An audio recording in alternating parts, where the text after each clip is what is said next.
sass in every way. Talking fast, not a pause in sight. Leanie's got my head in a spin tonight. Oh, shut up, Leanie, can't you see? You talk so much, it's drowning me. With your white hair and sassy flair, just give me a breath, let me share. Podcast queen with a wicked smile, running jokes mile after mile. Try to speak, but in she slides. Leanie makes it a wild ride.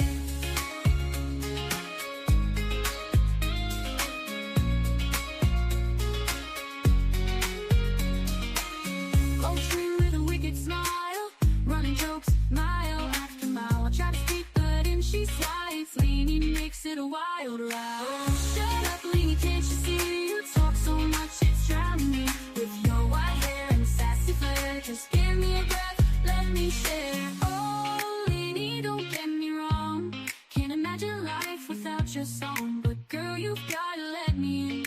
This ain't just your show to win. So here I stand with my mic in hand, trying to keep this show as planned. Leanie laughs, guess it's gonna stay a little secret every day.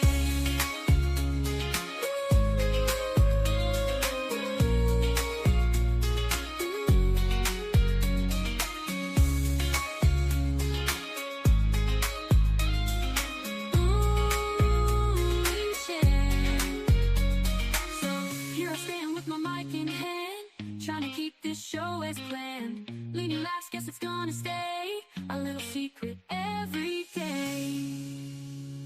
Oh, shut up, Leanie, can't you see? You talk so much, it's drowning me. With your white hair and sassy flair, just give me a breath, let me share.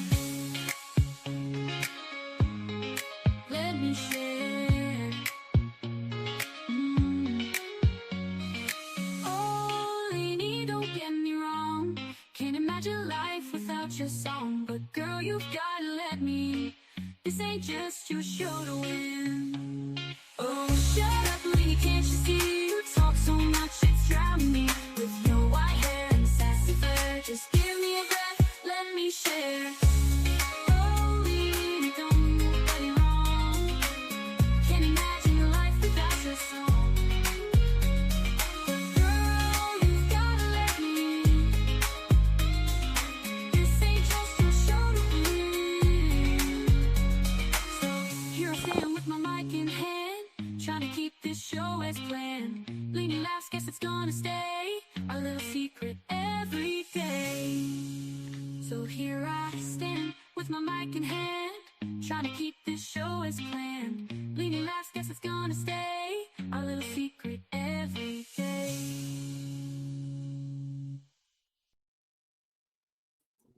Hello. Hello. Hello, hello, hello. Hi, Maggie. Hi, Leanie.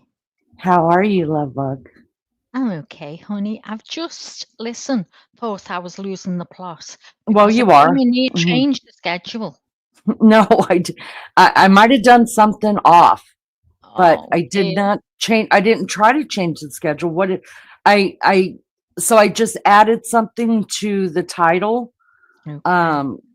and I didn't think I had changed it, and it still said that we were going live. So I don't know. What did Well, I do it wrong? said you were going live at 11:30 in PM my time tonight, so I thought, oh, she's changed it. She mustn't be able. So then I went out, get you the message, come back in to shut the StreamYard down, and it said it was on now. I went, oh my God, I'm losing the plot. It said 8:30, which it's 8:30 now. So I was laughing. I thought, is she doing this? Bitch. Hi, Barbara. Hi, Rossi. Oh, the Godfather and the And the matriarch are in matriarch. the house. When does that ever happen? Royalty in the house. Royalty in the house. What up? Hello, When have everybody. that ever happened? So good to see you guys. Thank you for coming in. Wow. Maggie, I feel like you and I are playing two ships in the night. I Like know. we just kind of pass each other and we wave and then we keep going. We're gone. It's terrible. I don't like it. I don't like this phase of life. I Well, feel you like know, I'm doing that before, with everybody, but I mean, I'm it very does get like that sometimes, doesn't it? It's like, what's effing me up more than anything is my sleep, Leanie. I go to sleep like out like the lights when I first go to bed. Tell a lie, I don't. I like it a bit. Then I'll go to sleep, right? And then I'll wake up 20 minutes later. Then I'm on looking at YouTube for 3 hours. Then I go to sleep. Oh, it's just a mess. So Okay. by the time I go into deep sleep, which is about 7, 8 o'clock in the morning, I miss everyone. I miss Smelly Joe. I miss Uh-huh. Lou. The Australians, I miss all them. I haven't spoke to them. I'm sleeping. I'm shattered. I think you've got to quit turning on YouTube. Oh, you've got a quiz. Shut up. How can Well, I I'm like just my trying to help you. Well, just don't bother. Oh, look, if you want your sleep screwed up the rest of your life, keep turning on YouTube, Mags, and missing all the Aussies. Listen, I listen to a live for 2 minutes, right? And then I go out and then I wake up, then I go out. I listen to a live. I'm in and out. It's just crazy. But if I lie there and I'm not listening to anything, like I'm tossing and turning, tossing and turning. And I always remember talking to the doctor about my mum. And I said, she's got the telly on through the night because she's not sleeping. I said, but I'm telling her to turn it off so she can relax. He went, no, no, no. He said, let her put the television on. He said, she will relax better and she will just go to sleep. And she did. She was going to sleep while the telly was on. So this is what I'm thinking. I do sleep when it's on. It doesn't stop me. But the only thing stops me if I hear shouting, then I'll wake up and start listening because it's woke me up. But I just can't do it. I'm just going through this crazy sleep pattern. But you've been doing it for a long. But you know what? Maybe that's just you. I don't know. I know I have a Yeah, weird sleep pattern too. this is the worst ever. This is the worst ever that I've ever been. Probably in all the time you've known me. I've never gone this long. I'll go about 2 weeks where my sleep is so disturbed, but this has been months, absolute months, and I am trying to Yeah. do it where I am resting. Like there was one day last week, I just pulled the earbuds out and laid there, and I went to sleep. But then I wake up and what it is, I'm not getting a full sleep. I'm just Yeah. it's so Mhm. disturbed. It's disturbed all the time. If I could get 4 hours of undisturbed sleep, it'd be amazing. I used to be at 8 hour. I had to have Mhm. 8 hours, and I'm not even getting off of it. Mm.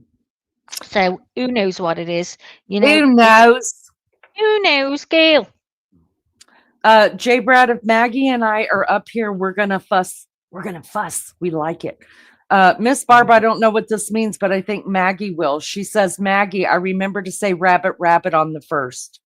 We say white rabbit, white rabbit, white rabbit. It's the same, isn't it? What is it for? Because a white rabbit is lucky if you say it on the first of the month. Oh shit! I got to put that on my calendar I next forget month. every time. I used to hear my mum going, white rabbit, white rabbit, white rabbit. Used to think, oh, she's lost the plot.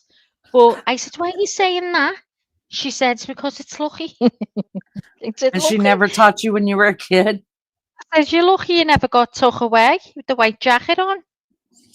Well, that's better than saying Roger Rabbit or something like that. Then you would have Yeah. something to freak out about. But White And you Rabbit, could I be think saying, one time you had saying a told us that rampant before. rabbit.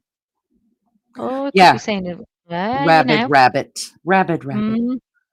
JB says her ankle is still rough looking, still no weight on it. Oh, girlfriend. Seen the pictures before. Oh, it looks so sore. Well, hopefully you get some relief from that soon and that the surgery worked on it. So, Surgeries going around that ankle, not just one. Oh. yeah, that ankle's huge. When I saw it, I was like, oh my God, I don't know how she ever walked on it at all. That's just, I can't believe it. How the hell did you wear a shoe? So I have, and I feel like I'm saying this, like it's just an everyday process now, especially when I go live. It's like my intro now. Listen, guys, life is just got me, and I haven't been doing very well on the channel or the Coburger stuff and all this.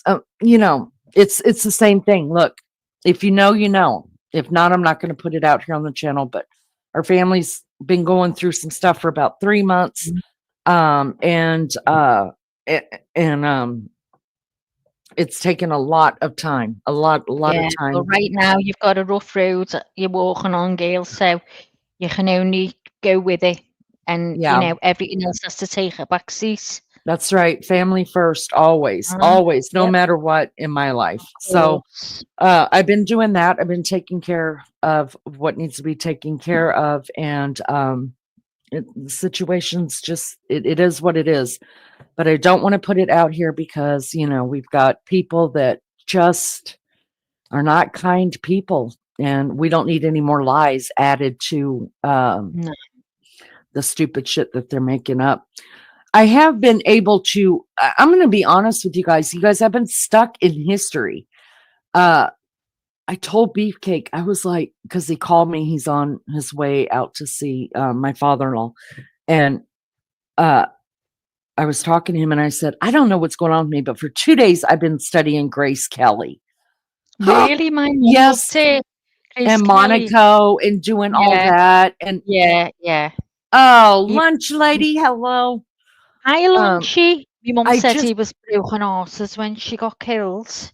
yeah, I've Oh, been I get fixated on stuff and then I have to learn everything I can learn about it. well And done, then I yeah. move on to something else. So um for me, for the last 2 days, it's been Grace Kelly, and I don't even know why.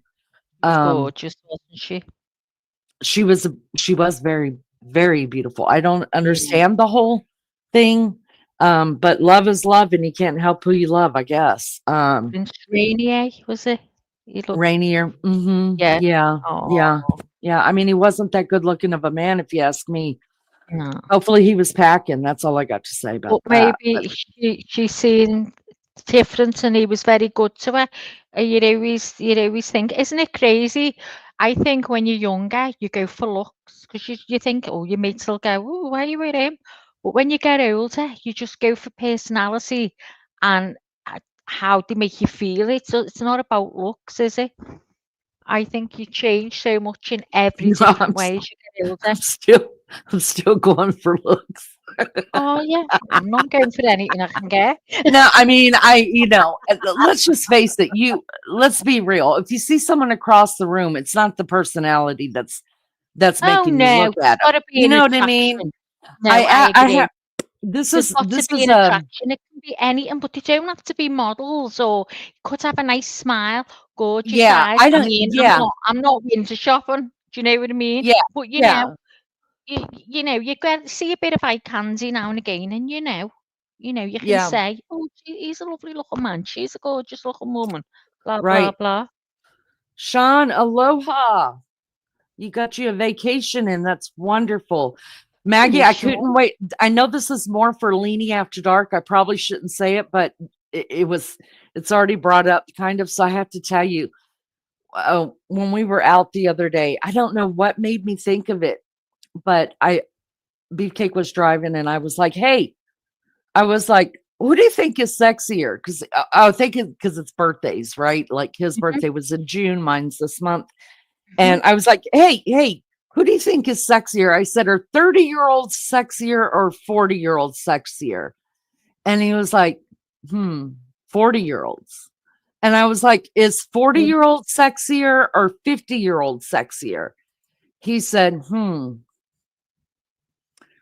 probably 40-year-olds. And I was like, well, wait. I was like, I think I'm calling bullshit. I'm calling complete bullshit on this. And he said, why? And I said, I just don't think 40-year-olds look as good as 30-year-olds. And he's like, were you asking me if I'm attracted to them or if I want to sleep with them? Hey, April, good to see you, love bug. Hi, And I April. said, I guess kind of both. He said, well, attraction, I would be attracted to the 40-year-olds. He said, but he said, hell yeah, if I'm going to sleep with someone, it's going to be, 30-year-olds. He said, but he said, as you get older, he said, even for men, he said, as you get older, it's not so much oh, she's got a hot body. He's like, I want Mm, someone to be able to carry on a conversation. I was like, oh, okay. So when he was telling me about all this, y'all, I was rolling laughing. I was like, I cannot wait to tell Maggie about this because I want to know what Honey says about it too. And Oh, and he but wouldn't have a comment. He wouldn't have a comment to me. He's going to say he 60-year-olds, wouldn't. and he will. Cause of me. Oh Oh no, no, he wouldn't. you have to He would call him. You have dream to of call him on 60% that kill. lie. Because I was calling Well, I'll Beefcake tell on. I you was like, "You're such a exactly fucking now. liar." I'll phone you, and I'll ask him in front of you. I want to know. Yeah, Yeah, it's not good. I'll He'd ask be a him if liar as he's. well. But Oh my! I think it depends on the woman. Some women in the 50s look absolutely stunning. I know, and I'm not Do you one, know, but yes, it all depends on the woman. You yes, soon will be, girl, with that body of I yours. still You'll be will swinging him be. round the house. But Woo! no, it all depends on the woman and the man. It's like my friend is now on dating sites and she's looking for it. She says, I'd go, because she's 50 something. She said, I'd go with a 60-odd-year-old man as long as he looked good. He didn't look old.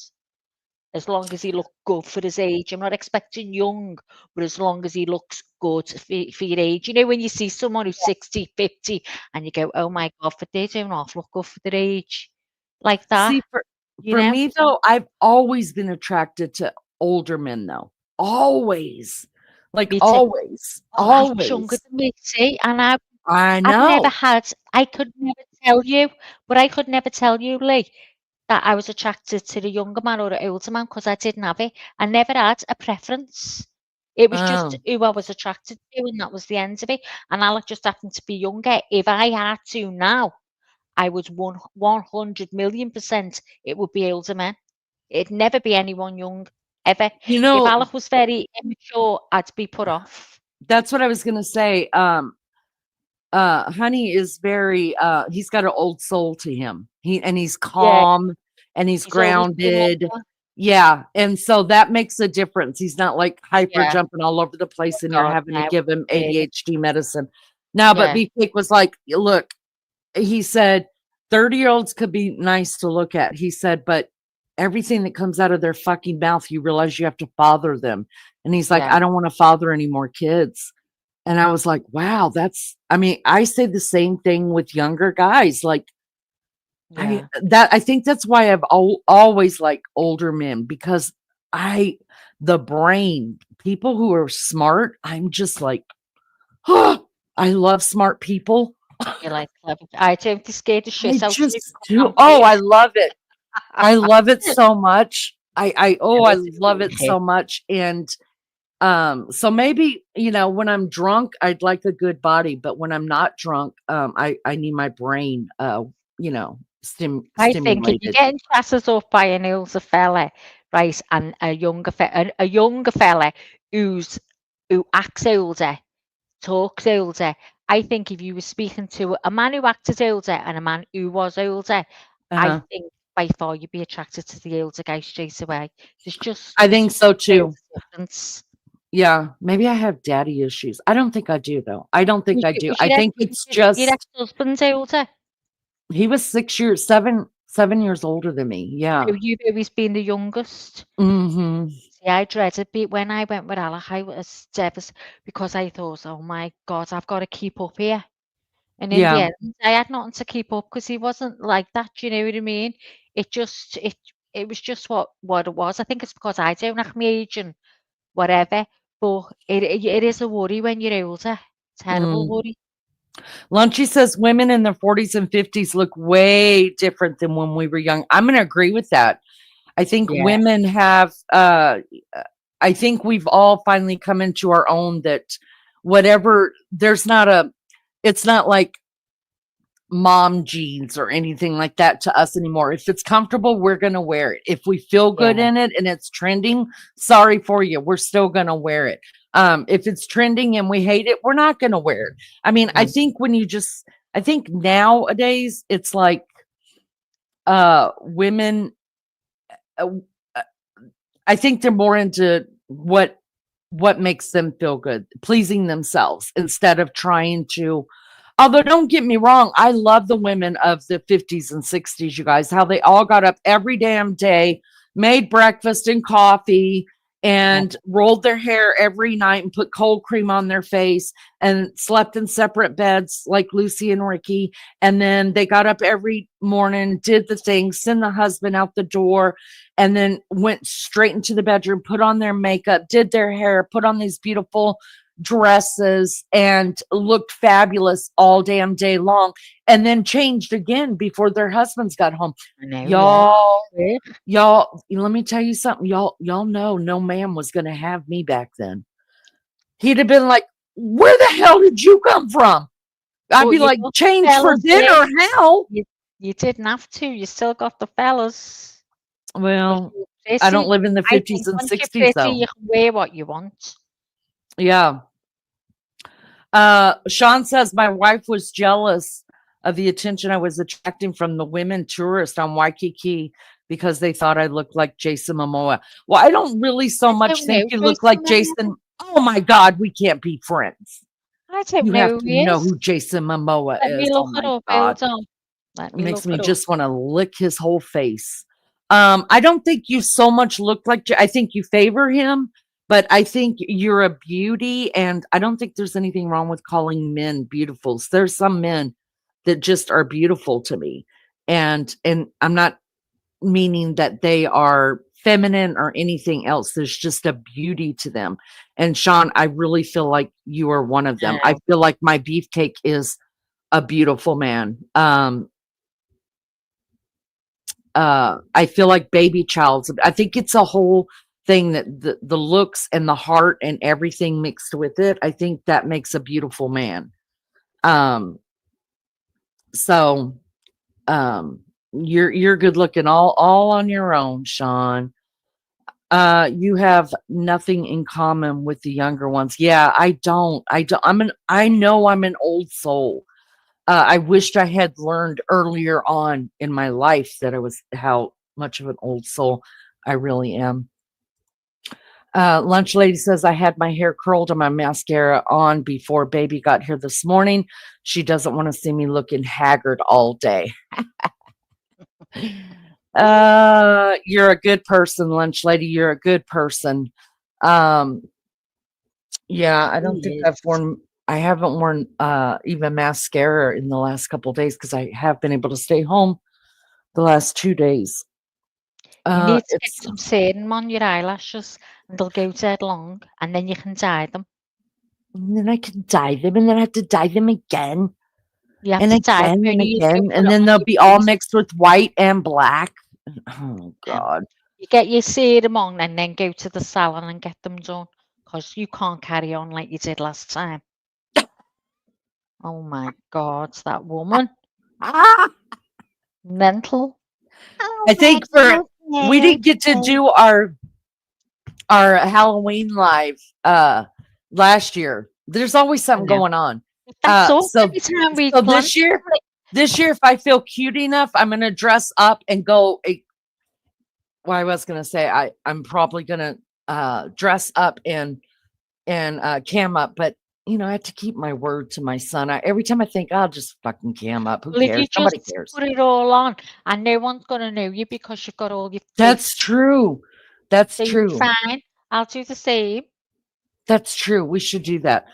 All right, let's get into this. So I want to start off with this, Maggie. So I had left I don't know if Stephanie is in chat or hanging out in the naked bushes, but welcome everybody. Thank you for being here. Do me a favor, hit the thumbs up or the thumbs down. None of us really care around here anymore. We just really don't. Let the algorithm know that we're out here. I don't care about likes or dislikes or anything else. I just don't care. Mariska. Hello, love bug. I'm Marisa. Jen. Last Halloween, I was Hello, Anna Joy dear. Taylor's character, Sandy, from last night in Soho. Nice. So You I want to had, be scary I'm then? sorry. I'm sorry, Mac. What? I want to be scary. Don't want to be We'll be beautiful. scary. Let's be scary. We're Yeah, beautiful every day. I'm going to be. Yeah, I'm going to be scary in Halloween. I mean, Exactly. I mean, this is every the way I am all day, every every damn day. day, all day, every day. This is what we Yeah, it gets like. boring, doesn't it? I'm So, good. It does get you know, boring. Let's just be scary. yeah, yeah. I mean, I'm sick of wearing that. Me Gone too. a bit big on me. Me too. I just put on a frumpy pair of leggings and a Yeah. t-shirt again, and I'm not Oh, even yeah, wearing me a too. bra. I'm just over it. We're Yeah, over it. I'm over it. Nice to meet you too, Mariska. Oh, that's so nice of you. Mariska, listen, we were catfishing when I first started going live. I had to pimp out all my mods and Maggie. And so everybody had to wear bikinis. We all had bikini pictures because I was catfishing. Because I wanted to get to 1,000 subs. It worked. Now we don't catfish as much, but at least we told everybody. But anyways, let's Hello, get Anne. into this. Hi, Ann. Oh, love you, Ann. I feel you, girl. I feel you, girl. I feel you. I want to start going live more. If you need another mod, I'm always available, letting you know. Thank you, Mariska. I appreciate that. Don't put Yeah, yourself out. we Bellini. told everybody we was She's a catfishing. I'm going to lunatic. tell you what, it was great. It was great fun back in the day. All right. So I don't know if anybody pays attention to our community post. Listen, y'all, I am not writing that shit for just because I Hey, want to write something. Y'all better I get haven't into the damn seen it. community posts. I forget. What's it Well, say? listen, let me tell you what happened. If nobody hears from Leanie for a week, everybody will be bitching. She didn't even do a community post, right? So when I am doing community posts, people aren't on there. Get in those community posts. I'll have to try and remember to forget. All right, let me pull this up. Let me show you guys what I'm talking about. Show you, Max, since you're not paying attention to damn community post either. The hell. I can't get any kind of support around here. I'm telling you right now. Can't get the stuff, can you, Lee? All right. So can you guys see this? All right. Cool. Awesome. Oh, yeah, I've seen this, yeah. Yeah. All right. So I put this community post up. Oh, I'm going the wrong way. No, we can't see the words, so you're going to have to blabber up. Yep, I will. I put this community post up a couple days ago or whatever. And it was when this picture of Bryan Koberger, and I said I wasn't going to say his name, the monster, sorry, was first arrested in Pennsylvania. This is the night he was arrested. And so when the picture dropped, I put it out, and I just wrote on my community post, "Hey, monster, how did it feel to get ambushed by real men in tactical gear with masks and gloves on? How did it feel to hear windows shattering and your front door being knocked down on this night in Pennsylvania?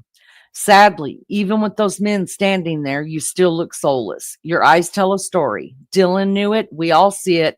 Have fun in the pokey. May you be greeted by the same mercy you showed Ethan, Xana, Maddie, and Kaylee. Juices, loser, love, Leanie."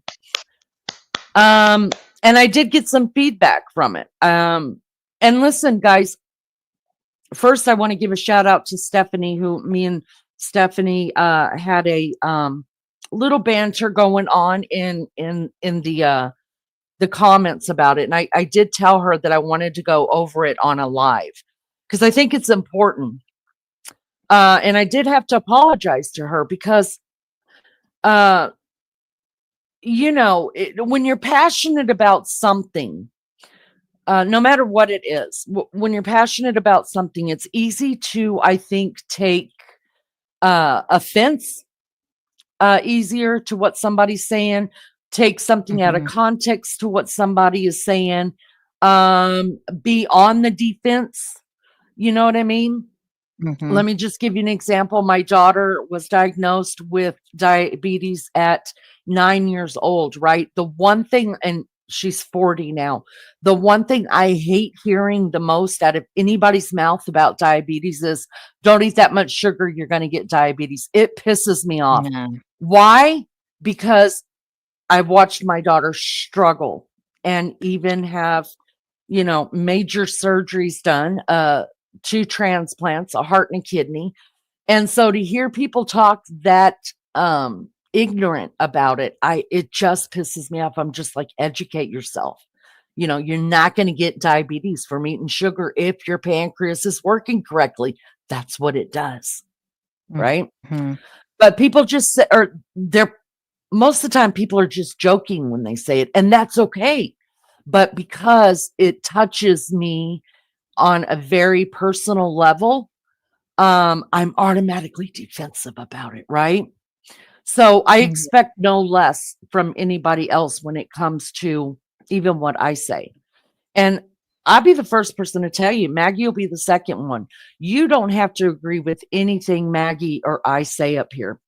You don't have to No. agree with anything anybody says in chat. We do not have to agree. In fact, I love nothing more than to have a conversation with people that don't agree with me, because I always want to Yeah. know because I could be wrong. And how will I Mm. know I'm wrong if I'm not listening? So if we have difference in opinion, and Maggie and I do sometimes about things, Oh, yeah, loads and of things. yeah, and we just listen to each other and then we make up our minds. And the same thing with other people that come through the chat. I really am listening. I'm a great listener. I think Um, it's okay for someone to come in and say they don't agree with you and they're not being funny. They're just saying, well, yeah, you know what, I see absolutely. it from this side, and you go, I've never looked at it that way. Fair enough. And there's no hard feelings. That's good to None. do that. It's when It's someone very comes in good. and being picky and being argumentative and trying to Yeah, cause trouble. That's the trying to difference. cause trouble. That is the difference. And there's so many channels that are like that, and I'm well aware. I am We well don't get aware that that much, like, I no, we think don't. it's quite good here. We don't. Yeah, you don't And get a that's lot at all. and it's because of the mods, right? Yeah, I think brilliant that mods, I yeah. think that it's pretty well known out there that if you come in here starting shit with anybody, that the mods don't even ask questions, you're out. Can I just So say, while we're talking about mods, if there's any mods in here that know all the other mods' names, can you message me the names of all the mods, please? Maggie, I Because could I show haven't you got a clue. exactly where you find them at. You find them in studio. I'm being busy. Remind me after Please this, I'll do. show you exactly where to get them. Okay. Thank you Okay. so much, lunch lady. To hi Rondi, good to see you. It's been a minute. Hi, Um, Rondi. yeah, I just think that one of two things go on in a lot of channels. Somebody will go in just to start shit, and so they do, right, and they end up getting thrown out, or it causes other people Yeah. to interact with them, and they're just getting the attention they want to. It messes or up the whole live then. or if you go against the host, then oh my god, the host just attacks you, right? Yeah. And Maggie and I are not like that at all. No. Everybody is welcome to your own opinion. We just have to do it respectfully. Like, don't come in here and say, Lena, you're a fucktard because you fucking believe this and that and the other. Because I got those words too that I can use, and then the mods are going to kick you out. There's a way to say, I'm not buying that crap. You know what I mean? Like, there's a way. So that's what happened in this picture, and I wanted to bring it up because I feel like once my head got screwed on straight and I was able to really read the interaction um between myself and I've been calling her Stephanie, it's Christine, I'm so sorry, and I think Christine has been in here before. When I was able to really read without being on the defense. And that's what happened. I got on the defense really fast. And I'm not excusing anything, my behavior or anything when it comes to that. But I had an easy day at the hospital, and I was able to really get in here and read what Christine was saying. And I was like, oh my God, I've been defensive. I've been argumentative with her. I've been sarcastic. Y'all know you ain't getting away from my sarcasm. That's just the way that it is. So I wasn't apologizing for that. I think she's been in here before, so she probably knows that we're very sarcastic here. But I was taking everything she was saying wrong, and I was like, oh my God, like somebody tell me when it's okay to type and not type, because I wasn't reading what she was saying. I had just jumped on the defense. So of course I had to reach out and I had to say, look, I'm sorry. First of all, I like it that she was giving it back to me. Listen, if you could give it back to me, we're going to be friends, because I don't let my friends get away with shit. And my friends don't let me get away with shit. We call each other on it. And Christine was right there. Boy, she was giving me what for. And I was like, oh, wow, I think this is going to turn into a friendship. Because she wouldn't let me get away with my shit. Was she fighting? She wasn't fighting, but she was setting me straight. Like, bitch, who do you think you are? I was like, oh my God, this is my I wish people. I'd seen that. I'd have loved to watch. I want to read to you, and you can clearly hear it. And I'm gonna read it to you the way that I'm typing it, because so that's the other reason why I wanted to do it on here, was because not only was I defensive towards what Christine was saying, I was taking offense to what I thought she was saying until I really read into it. Because when you're typing something or texting something, if you can't hear somebody's voice or see their faces, you can discern for yourself way wrong the meaning behind the message, right? And that's why for me, when I'm angry with someone, I would rather get in their face, because I don't need any text messages saying what we thought we said to each other, what we didn't say, and what we did say. I want to be in your face. I want to handle it, finish it, and be done with it and walk away. That's who I am. But I want to read this to you because she brought up something so good that shut me up for about a day and a half, but I was doing a lot over at the hospital. So this is what Christine said. And like I said, I had told her I was going to do this. So, and it's out there in public. So I don't think she minds that I'm reading this out in public. She said, he's autistic. He can't show his feelings like we do. What do y'all expect him to do? He has no control over it. So why do y'all keep making comments about it? Maybe read all the docs coming and check out the interview NYE did. And if y'all still feel that Bryan is guilty and didn't take a plea deal based on fear and threats to him and his family, then you are not paying attention.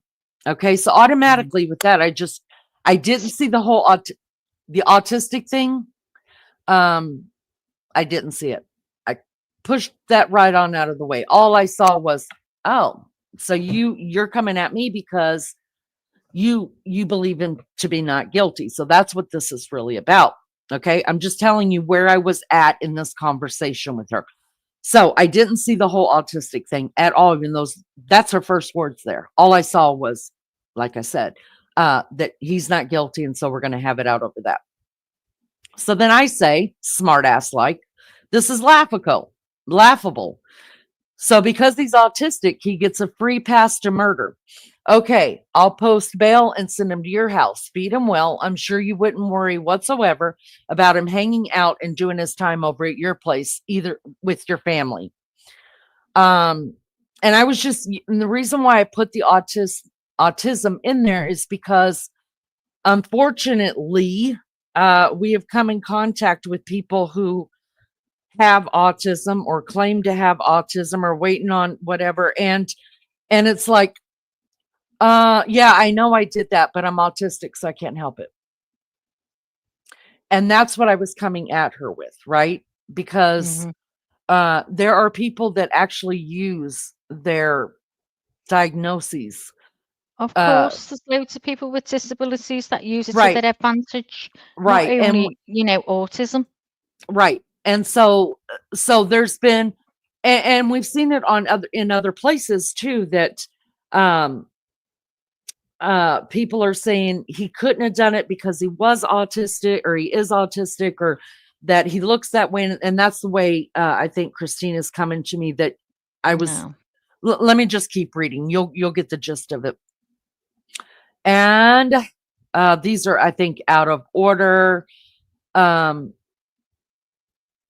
asked her if she's okay. Do you need a hug? There was a shit ton of yelling in your post. Believe me, I can read and I get without the silliness. So are you shitty because you believe him to be innocent, or are you shitty because you believe me to be attacking the monster's gutless and soulless expression that he can't help due to autism? And who is the y'all you speak of? Up there it says, according to Leanie, which means I speak for myself. And then here's where she gives me what for, Maggie. You're going to love it. Y'all. Christina's like, bitch, please. Let me sit down. Oh my God. This is Christine. She's like, lady, sit your ass down. Girl, I got something to say to you. She said, according to Leanie, if I was yelling, I would not have to put a smiley face. If I was angry and screaming at you, I would have said stuff and you would have known I was angry. Ooh. Bitch. She didn't put bitch. I just had to say that because it sounds I was so just good. going to say, I love it. No, that's what she messed it. I mean, because I was like, oh my God. When I finished reading this one, y'all, I was like, me and Christine are going to be BFFs. I'm telling you. I'm telling you. But, oh, she missed her chance by saying, bitch, who the hell you think you are? Oh my God, that was perfect opportunity. She's saving it to get me next time. That's what it is. She said, I'm not mad. I'm simply making a point about autism and the limits it puts on ones who have it. You do not understand the point I was making, and you got defensive. I did. And turned it into me giving him a free pass for his crime. Yeah. I would never give anyone a free pass to do this. I feel there is plenty to judge him about. So judging him for something that he has no control over is ridiculous, in my opinion. He had control over his actions, and that is plenty to judge him about. Question for you. If he was not involved in this crime and you saw him in a store, would you look at him and say, oh, he's creepy, he's got dead eyes, he's cold, etc.? Would you look at him and think he's a normal guy, or maybe even spot that he has a disability? If you find out someone has autism like this, who is not involved in this crime, would you say the same things about them that you were saying about Bryan because of his lack of expression and empty reactions? And then I went down, and I think that was the end of it, because I was just like, oh my, I mean, there's a couple of other things here, but basically it's me and her. I had apologized because when I read that, I actually read it a couple of times, and I was like, damn it, y'all, someone's supposed to catch me and nobody did. But anyways, I had to apologize to her, and I told her I love a Spitfire, and so you can go on and read it yourself, but I did think it was important to bring this up. And let me just say, when he is looking and you see a certain look on his face, I can see the autism there, but it's no excuse to murder anyone. You can never use that. You know, autistic people don't go out and murder. Do you know what I mean? So I know by my own son, sometimes a certain expression and doesn't really get onto jokes, gets a bit offended. He's very touchy, and that's because of the Asperger's.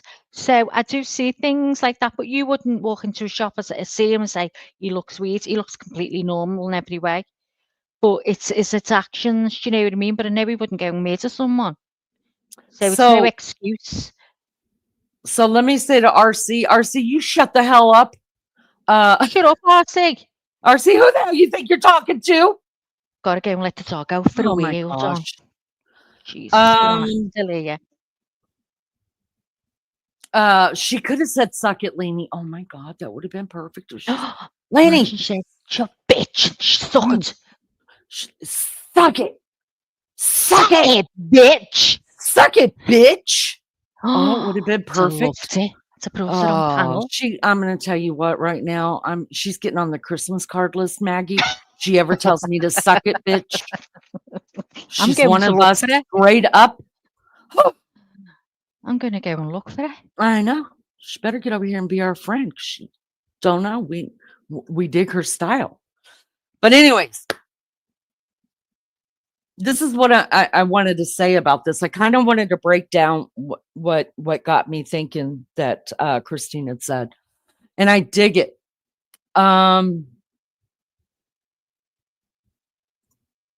going to break it down. We'll get past the part. If she was yelling, by God, I would already fucking know about it here in Indiana. All right, fucking bitch. Met your match. You met your match, lady. You shut the fuck Yeah. up. Sit down. Oh, hey. Oh. No, I dig it. Christine, we're just making fun because we're making fun. And I love it so much. And that's no lie. Yeah, she loves you, Christine. Don't worry. You're my BFF You've got a now. heart now. You've got a heart. Yeah, That's it. girl. Loves you. Shut the hell up, Bingo. lady. So I do want to answer these questions because I think they're answers you don't think you're going to get from me. Because, see, I'm a thinker. And I thought about this a lot. Just because we're not on the internet and I haven't gone live in a couple of days, or somebody sends something and I haven't been able to react to it or reach back out to them, it doesn't mean that I'm not thinking. I am constantly thinking about things I've heard on this channel, something somebody has said to me. I am an obsessive thinker, and that can get really, really hard sometimes. And then I'm an overthinker. Look it up. It's two different things altogether. So I thought a lot about what she asked me. And I think you're going to be surprised at my my answers to these questions. Only because listen, you guys already know, after being here for 5 minutes, I'm not politically correct in any kind of way. I will screw it up. I'm going to offend you. I'm going to say the wrong thing. By God, but I come from a different generation. I'm pretty pissed off that people are offended at everything. I mean, I want to walk around slapping people and tell them to grow a backbone. Unfortunately, that's the society we live in now. I understand, but I'm not coddling anybody. I'm the same person I was 40 years ago. Well, not true. Well, you just got to be yourself, haven't you? Yeah. And everyone else has just got to get on with it, because what can you do? Everyone's the same, aren't they? Society is crazy now. Yeah, everybody's soft. I don't dig it. I don't like soft people. I definitely don't like soft men either. Well, I wouldn't say softly, and I think people have gone harder. No, they're softies. Everybody's feelings are hurt. Wah. Grow up. Anyways. So let's break this down. The question she had for me is, if he was not involved in this crime and you saw him in a store, would you look at him and say, oh, he's creepy, he's got dead eyes, he's cold? Yes, I would. And I think if more people aren't doing this, then you're not being as safe as you can be. How many times have you been to a store or out to eat, or just seen, I don't know, was watching TV or, I can't even say, at a football game or whatever, and you saw somebody and you got those vibes, like, pull your kids away. Don't let your kids talk to him. Don't make eye contact because you don't want to talk to him. Like, whatever's there is your soul, your spirit of discernment that we're all born with, is not setting right with that. If you're not using that spirit of discernment towards people, now, yes, I believe in the whole don't judge a book by its cover, things like that. But if you get a bad vibe off of anybody, I'm telling you, turn your ass around, walk the other way. We're all given that. Everybody, we're all born with it. Look at babies and animals. Don't ever hand your baby over to someone that they definitely, you can just tell, like, they're shrugging their shoulder, they're putting it up by their face, they're pushing away, they don't want nothing to do with that person. Don't hand your baby to them. They know. If an animal has growled or is just sizing that person up and down, it's probably better to have them leave your house. We're all born with that intuition. So yes, not being disrespectful in any way, shape, or form, but I try to pay attention more so now than I ever did before. Honestly, since I've been on YouTube, and found out that I really live in a wicked world, and everybody started tearing down my white picket fence that I had surrounded my whole life, took my innocence away. So yes, I would question. Now, just looking at him at a glance, I wouldn't even pay him no attention. But if he was in my vicinity, like if he's walking down the same aisle, he's standing next to me, he's looked at me, whatever, like, yeah, I'm going to think, like, because I have always said, if you've been on my channel before, if you look at the eyes, they call them the windows to the soul for a reason. They do, yeah. But do you think his eyes look like that on every picture? Evil? Yeah, look like, when you see him and he's got that look in his eyes, hasn't he? You This, think, oh, that's dark. But I don't think he's like that on every picture. I think on I some think, pictures he's fine. I think because I heard his name the minute he was arrested, and then all the pictures started Yeah, flooding out so by who it you've was. associated him, It yeah. you associate him with something evil. Yeah. But I do absolutely believe that there are people, and I think he's one of them, that aside from the expressionless that he's given, we watched him. Did we not watch Oh, him in yeah. court Yeah, and watch yeah. eyes literal? And I said nothing. I was waiting. I try not to give a whole lot of commentary. I try to watch what you guys are saying and see if you're feeling the same way I'm feeling, you know. Mm. And I said nothing, but somebody in chat said, "Did his eyes just get dark?" And then we zoom Yeah, him, I and you did. can Yeah. definitely tell. So yes, and it's not just in the eyes, Christine, that I would notice their vibe, the way that they walk, the way that they carried themselves, the way that I don't know, just you body language, things like that. So I have to be honest and say, absolutely, he's he exudes evilness to me. Now, is it because the first time I saw him and every time after that he was accused of a quadruple homicide, did that already set it up for me to feel that way about him? Probably. So I can't say whether if it was just him, that person. And you're being truthful because you could see him another time without knowing this and wouldn't have thought. It Well, is that's what I'm exactly the way saying. you say it. It's, Yeah. it's because, you just associate it Hi, straight Jeff. away with bad. Yeah. Hiya, Jeff. So I really can't say if he would be one that I would have automatically felt Yeah. a distance from. Because let's face it, y'all know me. I have brought hi Aussie True Crime. Hi Lizzo. I have brought many bad people into my life because automatically I'm a lover. I love people. I just and I get burned. I've been burned pretty bad Yeah, my me whole too. life because automatically I always see the good in somebody, always. And then the people in my lives that are really good judgments of characters, they're like, you can be friends with that, but don't bring them around when I'm here, stuff like that. I'm like, you're just a negative person. You know what I mean? And come to find out they were right. They're just a better judge of Yeah. character. So let me finish this up with you guys. Have you ever met someone, Lee, who you just think they're a brilliant person, they're really sound, blah, blah, blah, and then finds you didn't see anything dark about them, and then finds out they've done something terrible, and you're Many. like, and then as soon as you know, you see this darkness Now it all that you've made never seen sense. before. Yeah, Yeah. you've never Yeah. seen it before, and Remind me to tell it's you about shocking.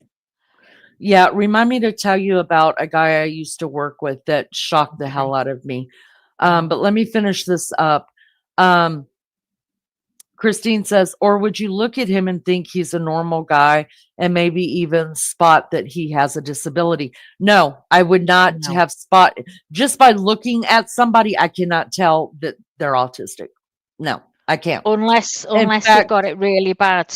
unless they've got it like my Yeah, sister's best yeah, friend, whose exactly. grandson is he is the same age as my baby child. He's 21. Oh He yeah, you told he's us. an Oh, audible, and I have talked many times about sweet Christopher, and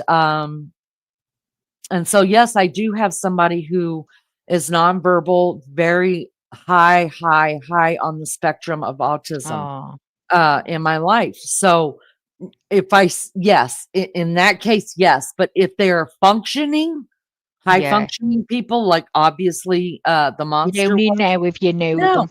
no, I Yeah, wouldn't know. yeah, If you find out someone has autism like this who is not involved in this crime, would you say the same things about them that you're saying about Bryan because of his lack of expression or emptiness? Like I said, I I think maybe my perception of him was skewed the minute that because obviously yeah. I knew his name before I saw his face. So when Mm-hmm. I'm probably pretty sure that the way that I view him to be is because I believe him to be a murderer, quadruple homicide murderer. So I can't really answer that question. But do I believe that people with autism, uh, and that's what bothered me when it came out about his autism, y'all, because I was just like, why are we even talking about this? That would be like if to me, it's no different than this, right? It's no different, Maggie, than me going out here and committing a murder. And then I get arrested and somebody says, "Oh, she did get either cut her some slack or let's jump on her even worse because she has anxiety and depression." What does that Yeah, have to do with murder? A lot of people have yeah, anxiety and depression. That doesn't make someone a murderer. yeah. Having It come across autism, like people were blaming autism for what he'd done, and that's wrong. It's had yeah, nothing to do with what he'd done. yeah, but clearly in this engage with Christine, that's the way I was taking it. That Yeah, she was saying it because of the autism aspect, like we've heard so many yeah, times. And that's not yeah, at all what she was saying. She was just pointing out that the way that I put that on there about his gutless and soulless expression didn't mm-hmm. have may not have anything to do with him maybe committing these crimes in her view, because obviously Christine and I have different views about whether he's a murderer or not, and that's fine. But what she was saying was the looks that he gives cameras or people doesn't Yeah, have anything to do with the crime, and that's the way mm-hmm. that I get you. Yeah, even though I think that there are men, I don't think only being autistic gives that type of expression. I think he could 100% be not autistic and still have that same expression because there are many people in this world who are very, because of what very was in his evil soul. people. Yes, Yeah, very evil people, very. And they have yeah, zero expression. They have zero love in their heart. They have yeah, zero caring. They feel nothing. mm-hmm. And it has nothing at all to do with any kind of diagnosis, whether it's Yeah. mental or physical. So when Psychopaths. I said that about the monster in my post, I wasn't, and I'm still not looking at it like, oh, he's doing that because he's on the spectrum. None of us know that. No. None of us know that. So, there are Because many. Lainey, in other pictures of him, sorry for interrupting No, it's again, okay. other pictures of him when he's with people, like when he was in those, he was with his tutor and he was in a class, he never had them expressions on his face then. Yeah, When he was interacting, he didn't have any of them then. It was, we only exactly. seen him in court and his expressions were dark. Now I get sometimes you'd have that blank, like not knowing look with autism. But as I say, he didn't have that in all the other times, and no one knew. Because sometimes when you get to know someone, you think they're autistic because of the certain way they'll look or they'll do things you get on Mhm. knowing them. But he didn't have that, did he? Only when we seen him in the course did we see Right. certain It's times where he looked dark. to me, it's like whenever think about your own children. When your children were little and they were in trouble, didn't they have a guilty look? And you're just like, you're Yeah. lying to me. I You know I the can look. tell you know the look. Yeah. To me, having viewed other pictures of him, I could see where the autism thing would make him maybe have certain expressions at different Yeah. times. But I also think that he was so high functioning that that could very well be his guilty look because, like Maggie says, we've gone through a lot of pictures. Some of them he just looks like, especially when he's in class, he looks intent, like he's focusing, Yeah. like me, like I'm Really. soaking up everything I can get that you guys will give Yeah. me. And then like his apparently he has plenty of selfies on his phone where he's smiling and doing thumbs up. That was his signature move. That was his look. And in that picture right there, did his eyes look as dark? Did he look evil? Other No. than looking just tired to me and pale, and that could have been just the lighting or not sleeping all night long. Yeah, because he's Um, been wondering when the police are coming. yeah, I would not have known that there was any kind of problems with No, them. not at all. Let's jump into chat really quick and see what the chat has to say about this. I hope I've made that understanding, and sincerely, I do want to apologize to oh my God, the name just went for me and she's already my BF. I forgot my BF, Christine. Christine. Sincerely, I do want to apologize. And look, I could take it down, but I don't like doing that. Look, there are times I get things wrong, and I don't admit when I'm wrong at all. I have no problems doing that. And I'm never always going to be right. So if you got to call Leanie out, you call Leanie out. That's just the way that it is. And I think people will. I think it's good for people to know that just because you have a channel doesn't make you the know all be all. It doesn't.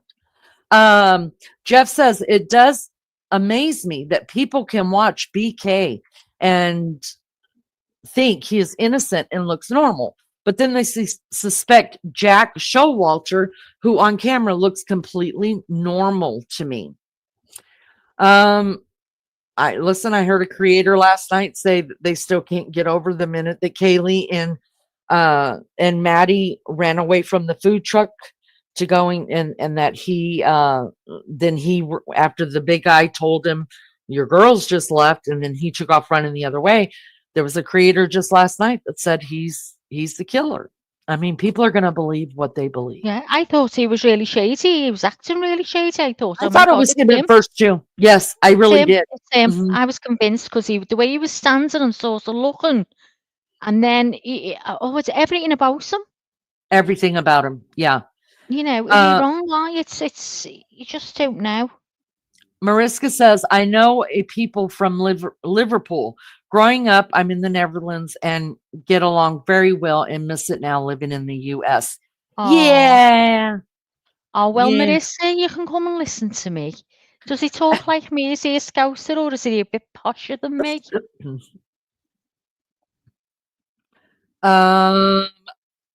Jen says, as a person diagnosed with ASD, we're asking hard questions. I want to know if she'd give him that much credit if he were overweight and unattractive. Well, I think it just depends on, I don't know if Christina's close to someone that's on the spectrum.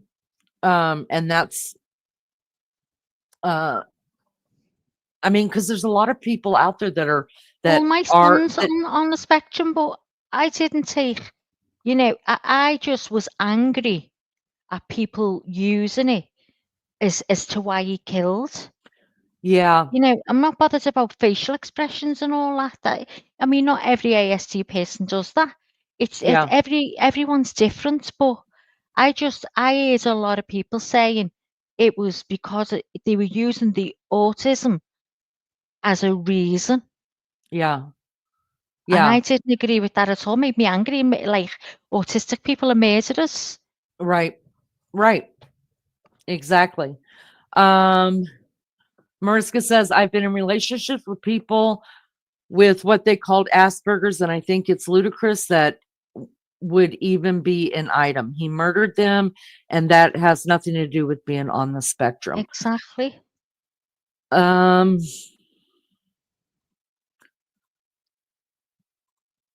Mariska says it's ridiculous that people on the spectrum now feel like they have to defend themselves. Well, yeah.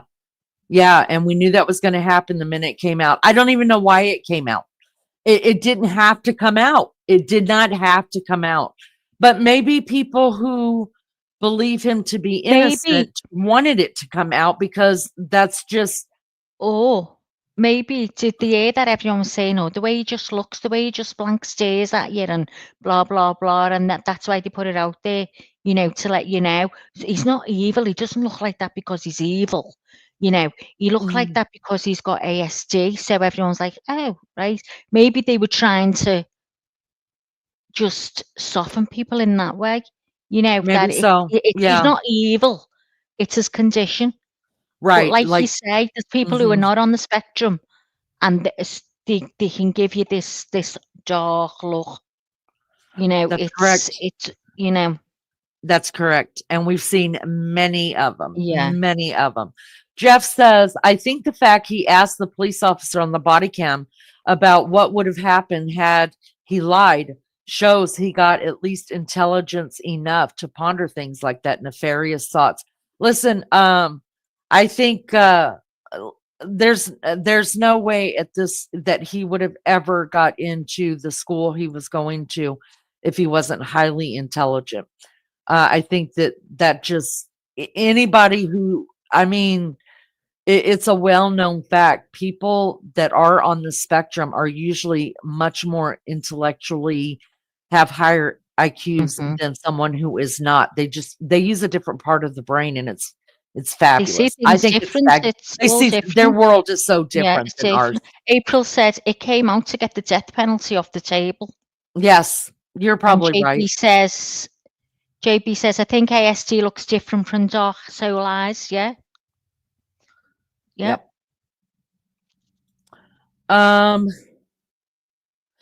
Everyone has such great points, but I can look at someone and tell if they're autistic like me.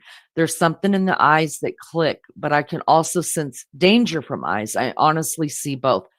I think I have learned, and I really am trying to be more cognitive of things around me, because my mom used to even tell me when I was a kid, she'd be like, Lainey, you are blundering through life. I didn't even know what the hell that meant, but I just knew I was blundering. It meant that I had to finally ask her, what does it mean that I'm blundering through life? And she's like, your head's always in the clouds. You're never paying attention to what's going on around you. You walk into a brick wall if someone didn't catch you, and she's right. Like when I was working at a store one day, the police came in, I was pregnant with baby Chow, and they were like, they wanted to talk to me about the guy who was there previously. I had checked him out. It was the last person I checked out. I checked him out. He went to his car. He left. Police walked right in. And I couldn't even tell them what that man looked like. So tell me again. So, I mean, he was a known dealer in the community, and I didn't even realize that he had bought all this medicine to go and cook some good stuff up, I guess, to sell out there. Because like my mom said, I blunder through life. Like you could rob me blind and I wouldn't be able to.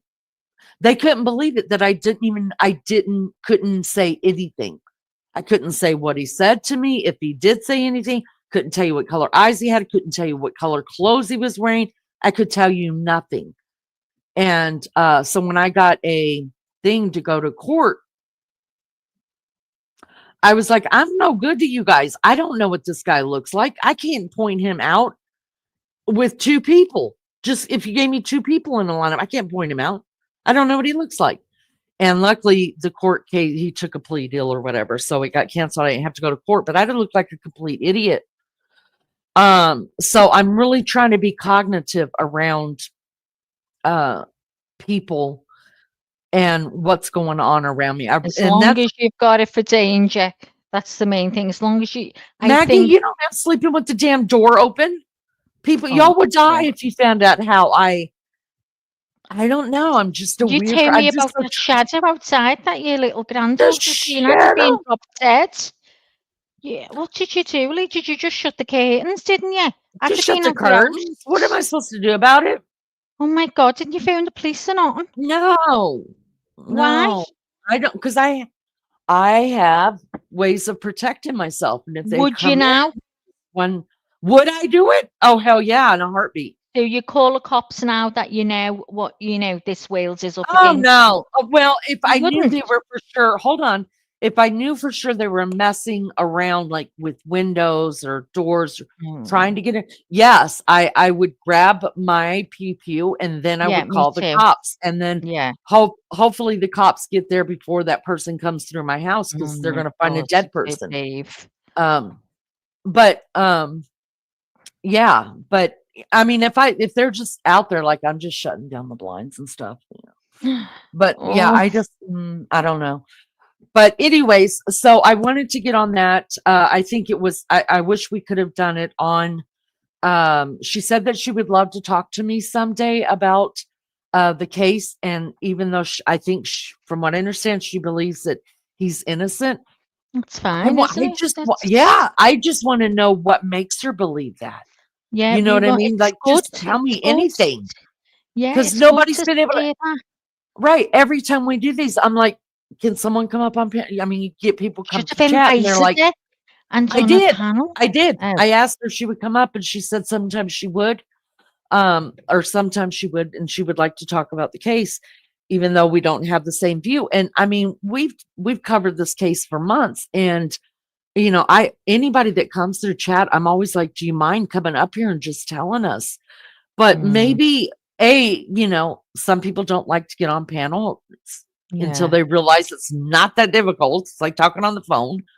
Um, and then people are shy, but then, there are other channels that you don't go against the host, you get reamed. And it ain't Maybe like just that here. thought I just want to know what you know. Tell me what you know. Change it's my mind. interesting. It's very interesting to see why, Yeah, because what's I in don't favour. understand it. Yeah. I don't It's under like because, yeah, we truly believe we've seen all the evidence. If you've seen all the evidence and it's pointing right at this guy, I just don't understand why no one can believe that. yeah. I, but, there is intelligent people out there who can put it to you. They don't believe it for this, that, and the other. And you'd have to listen to both sides because sometimes, see, when people do that with me, Leanie, this is the type of person I am. I'll start thinking then. I'll start thinking deep and going between the two, and it messes with my brain. I've really got to think hard, like I did at the beginning when I didn't know. I was so unsure. And then I Right. decided, no, no way, he's guilty. He's guilty 100%. But if she's that type of person who's not, doing it to be picky and to just cause trouble and say, you never done it, blah, blah, blah, then that'd get me mad. But I'd love to hear if she was genuinely, you know, Mm. putting it to us, these facts. But I don't know what facts she could put to us, to be honest. But At this I'd be point, but yeah, interested. I still would like to, yeah, definitely. Like I just on my side, after looking at everything that we've looked Yeah. at and covering it for weeks and just or months at this point, we've been on this months, and looking at every little thing that came out. Lee, And I'm not, yeah. do you believe I didn't even know these existed until about 3 years ago? Crisis actors. Do what? Crisis actors. Oh yes. Yes, I but never knew that existed. oh my God, Maggie, listen, I Beefcake know. has been telling me that for years, and I'm like, go the fuck away. Me too. Me Go too. away. You're getting on my nerves. Yeah, Um, yes, I couldn't I do believe it. believe it now. And that's what I'm talking about. I just didn't I mean, listen, I built my white picket fence around my house, and I was perfectly happy living there, and everybody was good, and the world Mm, was good. And I mean, 9 times out of 10, people were good with the greatest of intentions. My government was great. There's only a couple of bad eggs, and man, you guys, man, I just I got all know. kind of screwed up. All kind of screwed up. It's so sad. I feel like a kid who's found out that the tooth fairy isn't real. I know. I That's know. what it It's feels like horrible. to me. Because I'm just like, Yeah. I'm a true patriot, Maggie. I Yeah. mean, I bleed red, white, and blue. You never seen Yeah. anybody who's more proud to be American besides RC than me. I mean, I love our soldiers. I was born, raised, married, divorced Army. And I mean, my whole 30 years were about military life Yeah. and soldiers. And that's how, I mean, my mom raised us with. See, I do teenagers, right? Teenagers are the ones that end up in my home and living here forever. But my mom, it was soldiers. If anytime the holidays came, like any soldiers in the barracks that didn't go home or didn't have a family to go to, like my mom's bringing everybody home, Oh. calling my dad, tell him, bring them all home and we'll feed them. And y'all, Oh. I mean, it goes back. I just, it was hard. It's hard. Um, Anyways, JB says the 20-year-old white crisis. Oh, wait, the 20-year-old white crisis actors that set stuff on fire in Atlanta for money got 20 years in prison sentences Oh my for God, did testing they? I custody. seen that. Oh, Yeah, I seen that. unfortunately, everybody's a character now, and it's just terrible. It's terrible. Mm, All right. So the other thing that I wanted to go over was I wanted to ask you guys. I was doing some research on the death penalty, and for those of you that don't live in our country, it's a big thing here, and it's a big um it's very controversial, right? You can definitely see states trying that have the death penalty, many people in the states trying to get away from it.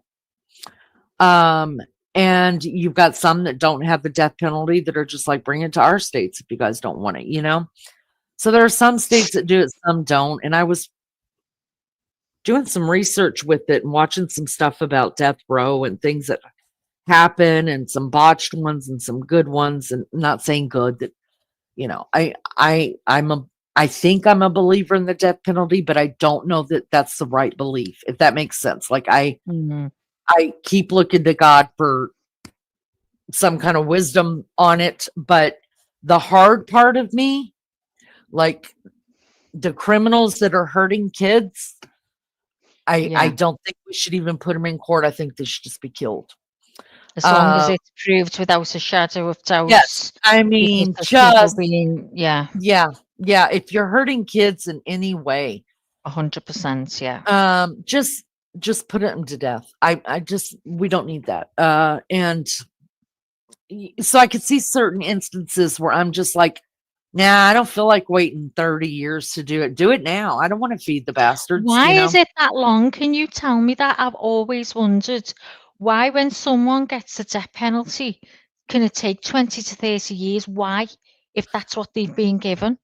because they get to go through all of these different um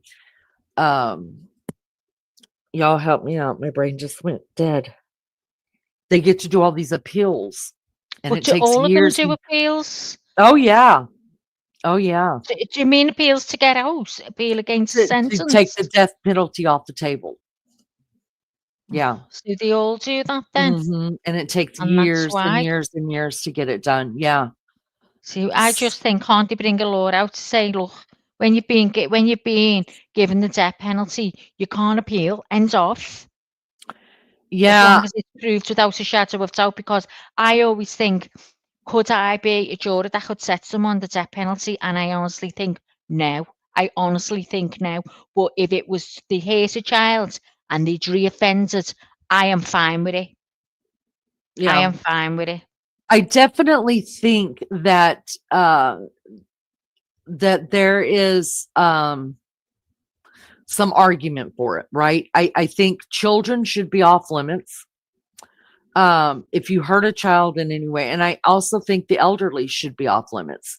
And if Yeah. you are gonna, if you have committed a crime, a sexual act, a deadly crime. Listen, I'm all about castration too. I think if it's a Yeah. sexual act against, I castrate them. If they have done, What does if that they do? Stop them doing? What's it actually they do? don't have sex anymore. I think they'd be happy with that. I'd rather them Well, I'd rather them all no, be dead too, because but they I wouldn't. mean, Th yeah, that wouldn't be anything to them, would it? no. Well, it depends.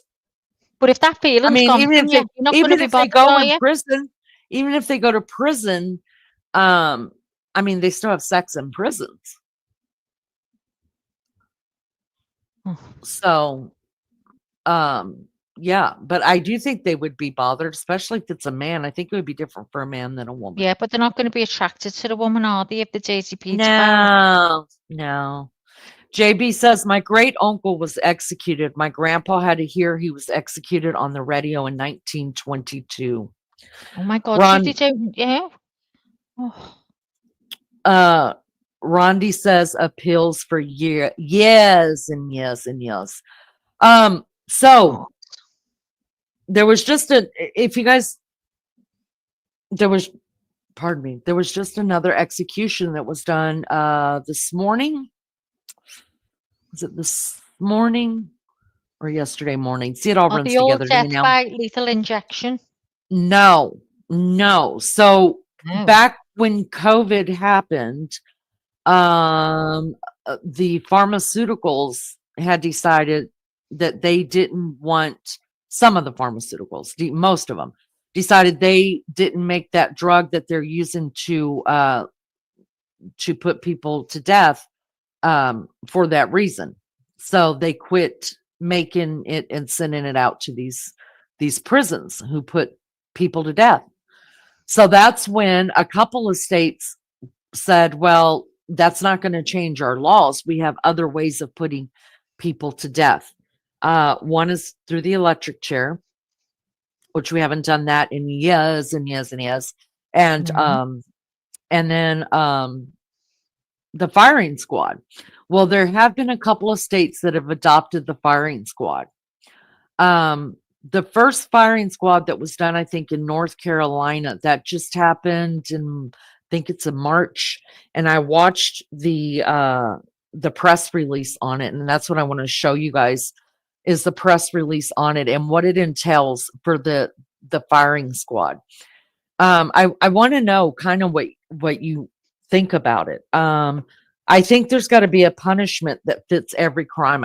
I don't think that we can lump everything into the categories that we've got now, like we're trying to do, like we've done all these years. I think that that's not working anymore.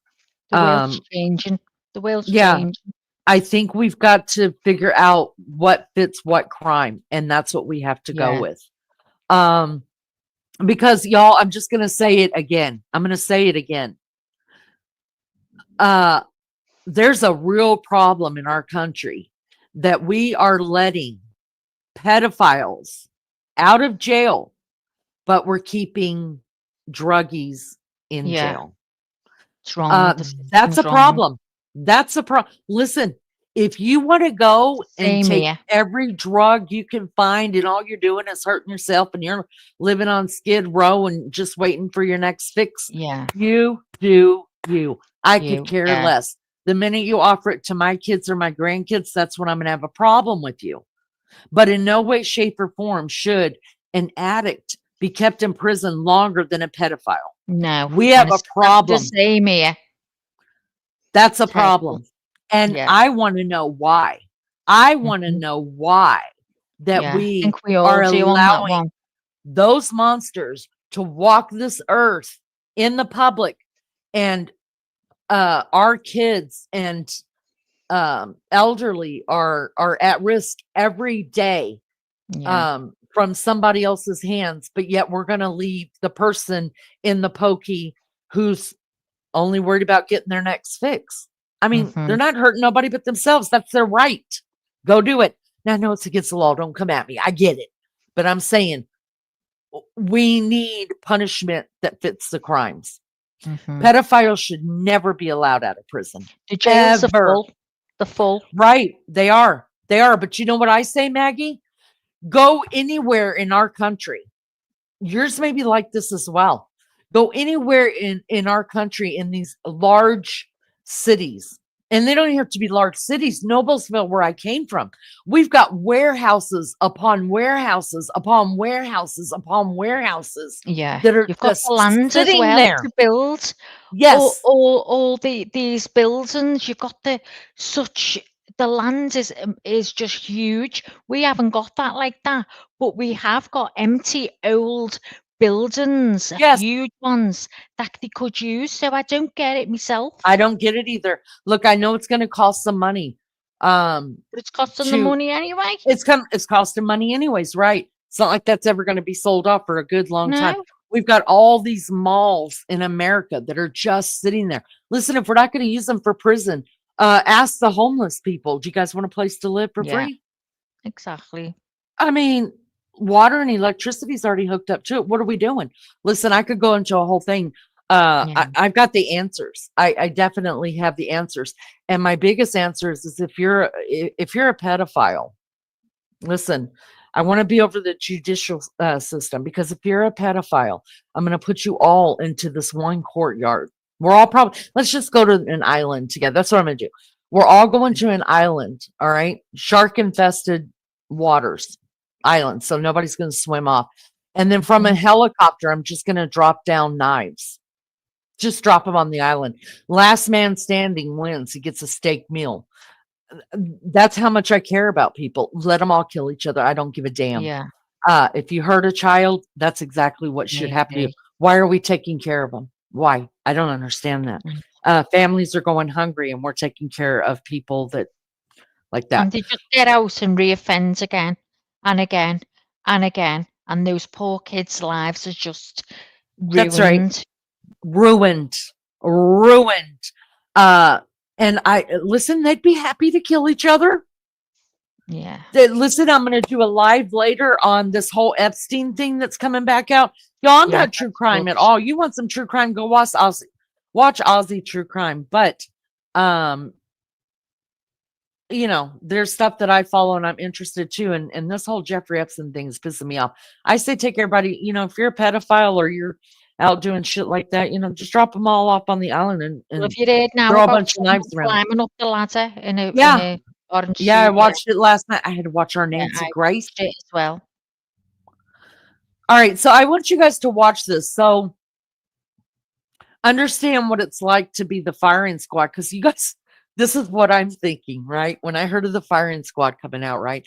I just thought like they put the prisoner out there like in the yard, Me and too. there are people standing around and, you know, snipers, boop, boop, boop, boop, you know, and then, you know, whoever hits them, it's not like that, Maggie. Oh my God, you're joking. No, I'm not joking. Oh, I ain't wait, joking. really? I ain't joking. I'm going to show you how it's done. Did they It's have marvelous. the things over their heads? Did they put one over Yes. the man's head who's Yes, getting girl. Yes. executed? And And the I other, don't like the it. men in disguise so they can't see the faces. Here's what I Who's want to gonna do know. it? Why? Well, I think that they should just cover up their faces like ISIS does or whatever. But, you know, the snipers or whatever. But why shouldn't he be able to see? I mean, people who murder, it's not like they're putting something over their faces so that they can comment. I just don't understand why we're treating criminals better than we're treating victims either. That fucking pisses me off. Oh, It's always been the way. we don't want it to be inhumane. That's why we don't we don't want to kill this guy like that because it's so inhumane. And Well, you what know did what they they did to the just do to kids? them? Right, that mother and those 2 children. What did he do? What was Mhm. he thinking any kind of humanity when he went in there and sexually abused that mother and tortured her? Mhm. Come on. Why do they get? I don't understand that. Let me pull this up real quick. That's Thank you another guys for being library, I here. think. Oh, girl. Go on, Thank you Trevor, guys with so that much for one. being here. I appreciate it so much. All So right. tell me, what did he do? I'm going to tell you right now, Sister Brand. Let me Can't make wait. this big. I don't know if you got, oh, that's not it. That's not it. There we go. And I'll make it bigger over here. I don't know if you guys have ever heard, after they do any kind of, death watch and then putting people to death, they always come out and do a press conference on it later. And this guy that you guys see on your screen right now, I think this is his 11th death that he has watched, been a witness to, because you have to have witnesses there for it as well. I don't think I'd mind being a witness, to tell you the truth. If it was someone vile, I really wouldn't. Mhm. All right, watch your ears, guys. I have it plugged all the way up, so watch your ears before it comes on. Here we go. Is everybody ready? Everybody ready?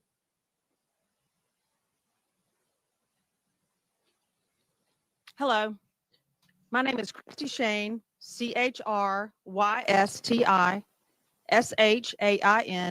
I'm the Director of Communications for the South Carolina Department of Corrections.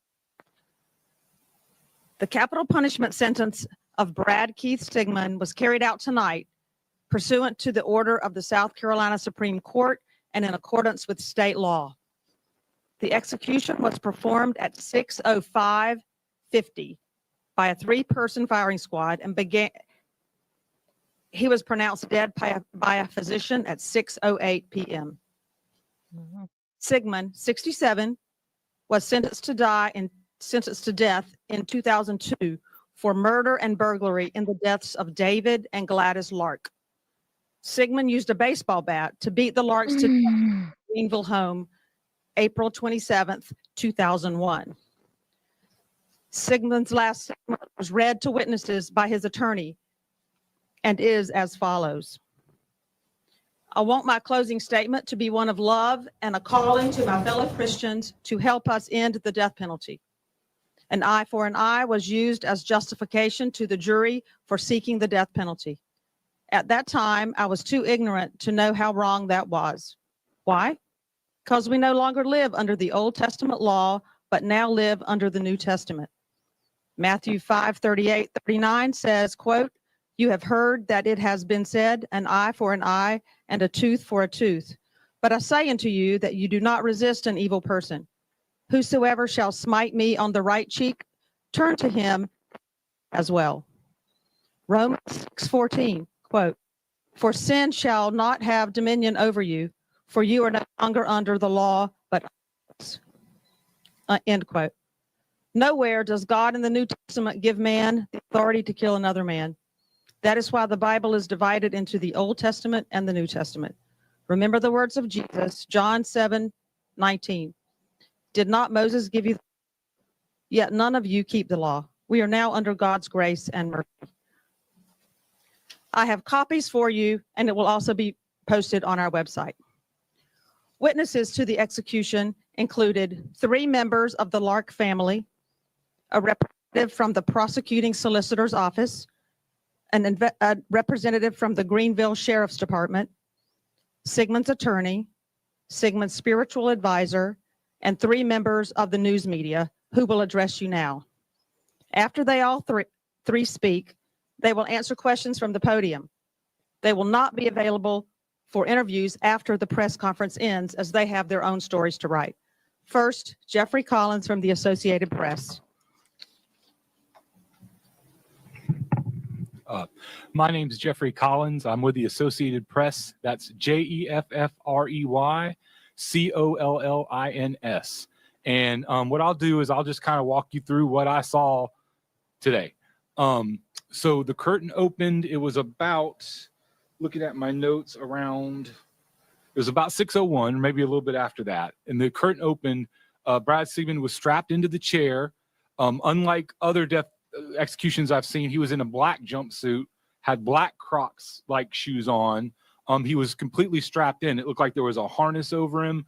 There was a strap over his head. There was, his ankles were shackled. He had a covering over his mouth that, you know, was from about here down. When the curtain opened, he looked towards his attorney, who was on the front row of the witness. They kind of exchanged. They had an exchange. I couldn't tell because his mouth was covered, what they were mouthing back and forth to each other. But it looked like he was just saying he was okay to his attorney, Sigmund did.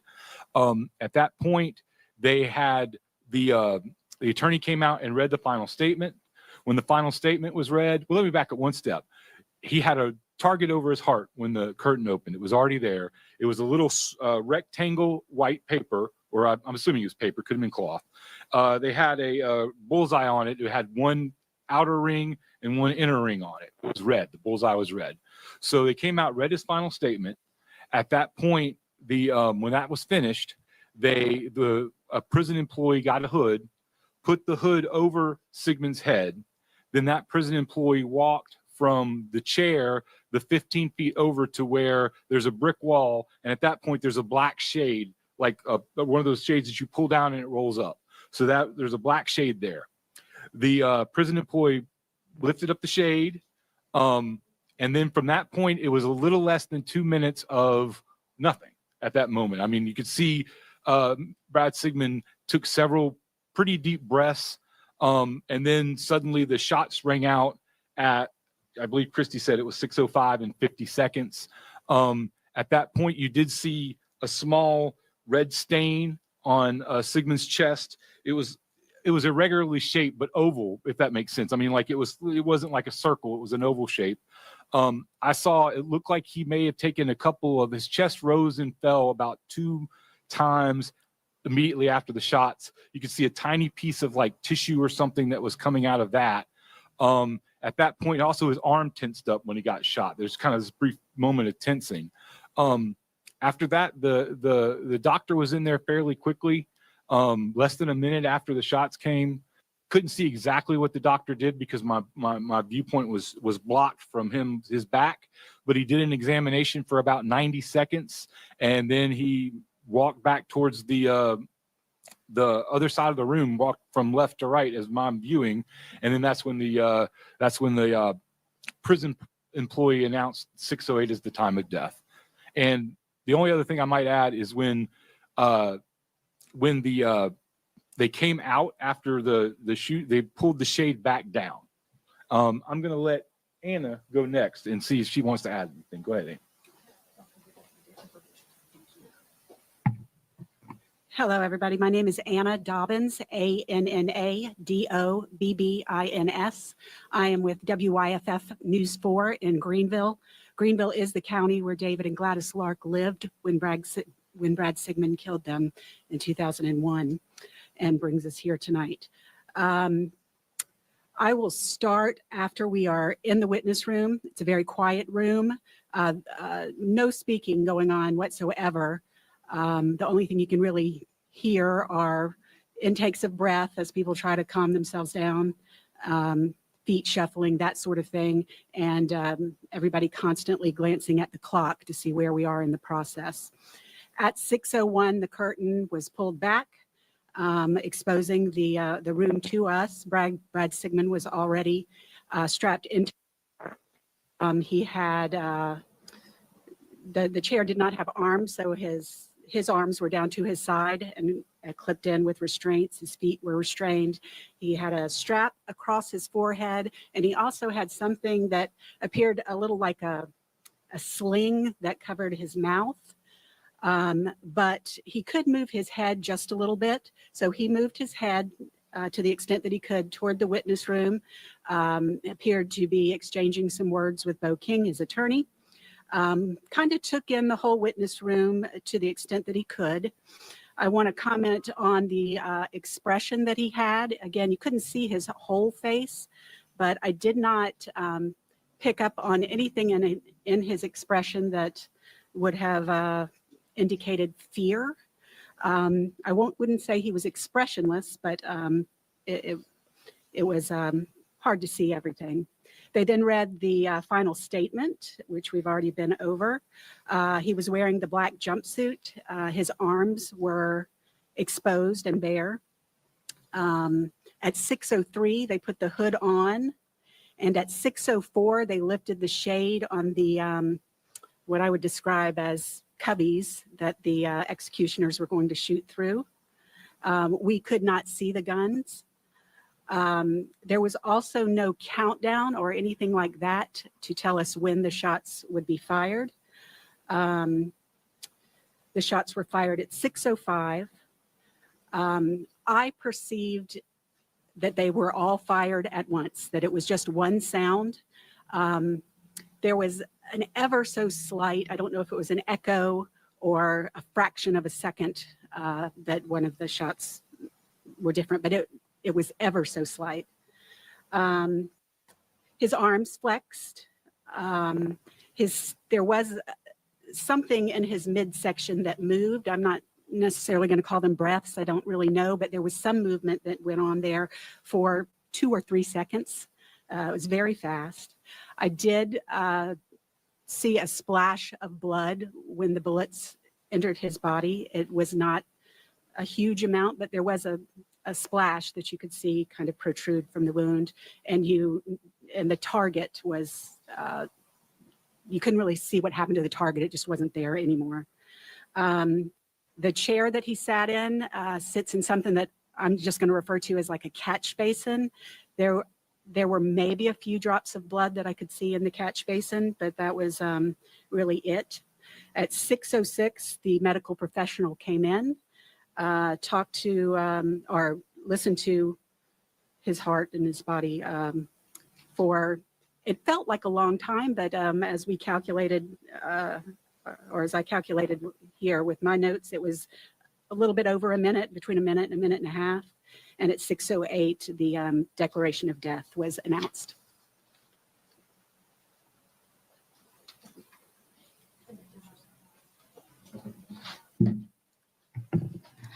Hi, my name is Tiffany Tan. I'm a reporter with the Post and Courier. My name is spelled Tiffany, last name Tan.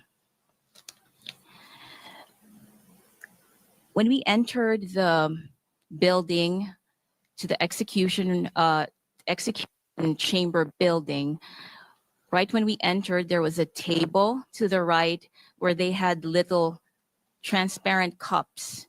They had these bright orange ear protection that people going inside could take if they wanted that. That's Jeffrey showing that. And so we were told that we had the option to take those to protect our ears. We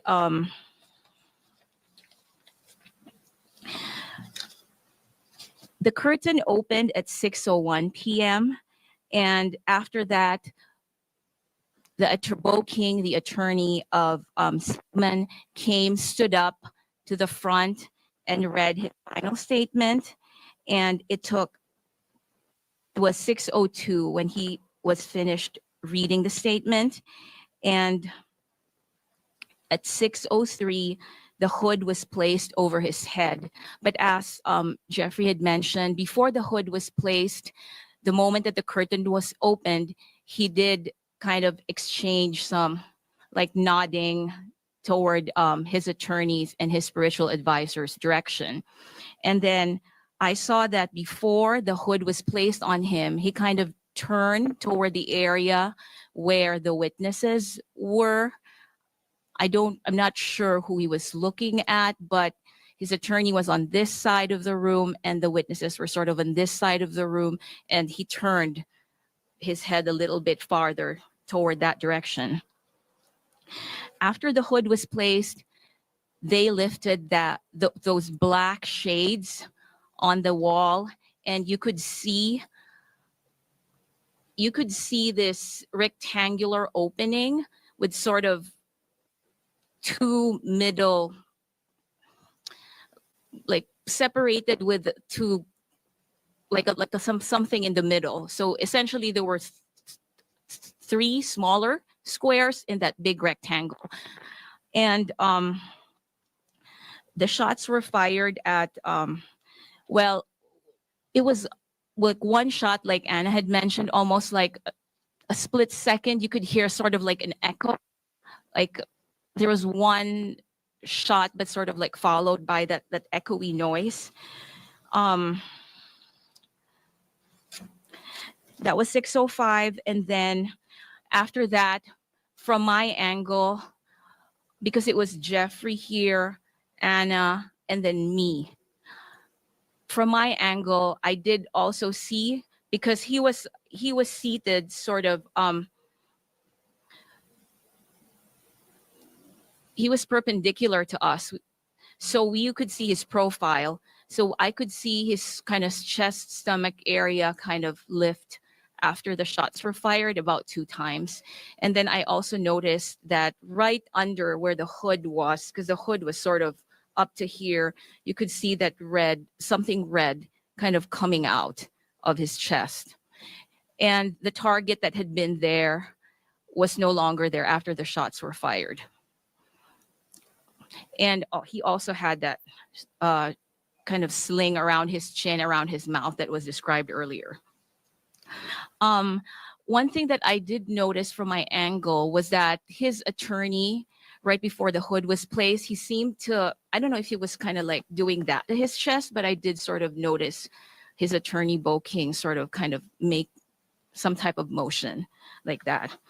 And one thing that I also noticed was that after the hood was placed, because there was like 2 minutes when the hood was placed at 6:03 and the shots were fired at 6:05, I just noticed he was very, very still. I could not see any movement from him from where he was seated. And then after the physician came out at 6:06, and then at 6:08 he left the room, and then another guy came out at 6:09 to say that the time of death was, the declared death time was 6:08. And then we quickly were asked to stand up and file outside the room.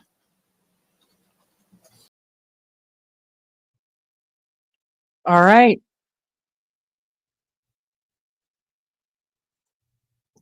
All righty. Well, I never ever thought they would do a shooting at someone like that, the death penalty. I thought they'd take them outside into like a courtyard, and he was up against the wall. This is what I'm thinking in my brain. Yeah, I just thought that, yeah, that's what I thought. I thought he'd be up against a, I don't know, a cement wall or something, and So that would, where she said that black screen came down, there was like the holes. That's obviously where the guns are going through, aren't they? To fire. God, I right. never thought they did it inside like that, like they do any other one. Yeah. Well, Just shows I you. mean, just from what I have, so you have to pass just the things that I have looked at. You have to pass certain qualifications to be on these firing squads. I don't want to misquote, but I remember hearing somebody say exactly what type of firearm that they do use in those. Mhm. And I mean, it's not like they're gonna let you or me, you know what I mean? Like, you have to be, just like in What are order the to be a what are the sharpshooter. qualifications? So you qualify with the gun even in the military, right? And in law enforcement, they have these qualifications where they Mm, have to be able to meet a target within so many feet. And then you right. get different, like some people are sharpshooters, some people are expert shooters, some people are, Mhm. so in order to be like a sniper, Yeah. for the president, let's just say, I mean, Yeah. you have to be, you gotta know your shit. Yeah. So listen, I'll just say it. Maybe people in chat don't want to say it. I know listening to those people talk about it, it just and you don't know the real crime, right? I did that kind of on purpose. You know what his crime was. You haven't seen his picture. You unless you have followed that case, and I didn't. You haven't seen his picture. You haven't seen the picture of the victims. It's easy to sit back and listen to that and think, "Oh my God, like how do we do that? We're strapping them in, and they've got a bullseye on their chest, and 3 or 4 or 5 guys are going to come in and pop it off, and and it sounds inhumane." But then if we went back and we took a look at the crime, I mean, this is what the monster they this is why he pled guilty, because he was looking at something very similar to what we just heard happen. I guess I've listened to a couple of them that have used the firing squad, and I think that was the first one. There was another one that just went. Said he used a baseball bat, didn't he, leaning on his victims? Yes. Oh. So this is why he took the plea, and because this is what his future looked like. Now, this guy's crime, he was put to death in March of this year. Happened back in, what did they say, 2001? So that was 24 years ago. So it took him 24 years to even put him to death. Now, do I believe that was the prosecutor's William Thompson's whole reason for offering a plea deal? No, I'm sorry. I no. Done too much digging into his past and what his MO is and how he operates, how he prosecutes people, and this is what he does. He just doesn't like to go to trial on these. But yeah, it sounds very inhumane. But then you think of what he did. I feel like how he was put to death had to have been so much more humane than what he did to his victims. Yeah. So, I mean, imagine being murdered by a bat. Yeah. Imagine it being your parents or your grandparents. Right. I mean, I feel like they showed much more mercy to him. Yeah. He was able to be given a last meal. He was able to give a last statement. And even if he wanted to say goodbye to his family, he was able to do that because he gets an hour visit within the 24 when it's hours. said the way he was strapped and all that, it does have a little bit of a shudder, I think. Yeah, absolutely. Because it's not in me to hurt someone like that. Yeah. But he didn't, he totally, oh God, in cold blood, just with a bat is awful to them people. Yeah. Lulu says, "Cooey, everyone just made coffee. Wow, I heard that they had the firing squad still. Though first ever hearing death by one, it was hard listening, but yes, don't know about the crime." Hi, Bees. Good to see you. It's been a while.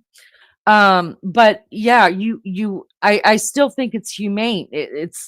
If you go back and there's some YouTube channels. There's one guy that I really like to watch. He goes into a lot of prisons that have the death penalty, and he talks to different hi Matthew, talks to different people that are on death row, and I really like him a lot. And there's within 24 hours of the inmate being put to death, they put him on a death watch, and there are certain things that by law he has to be given.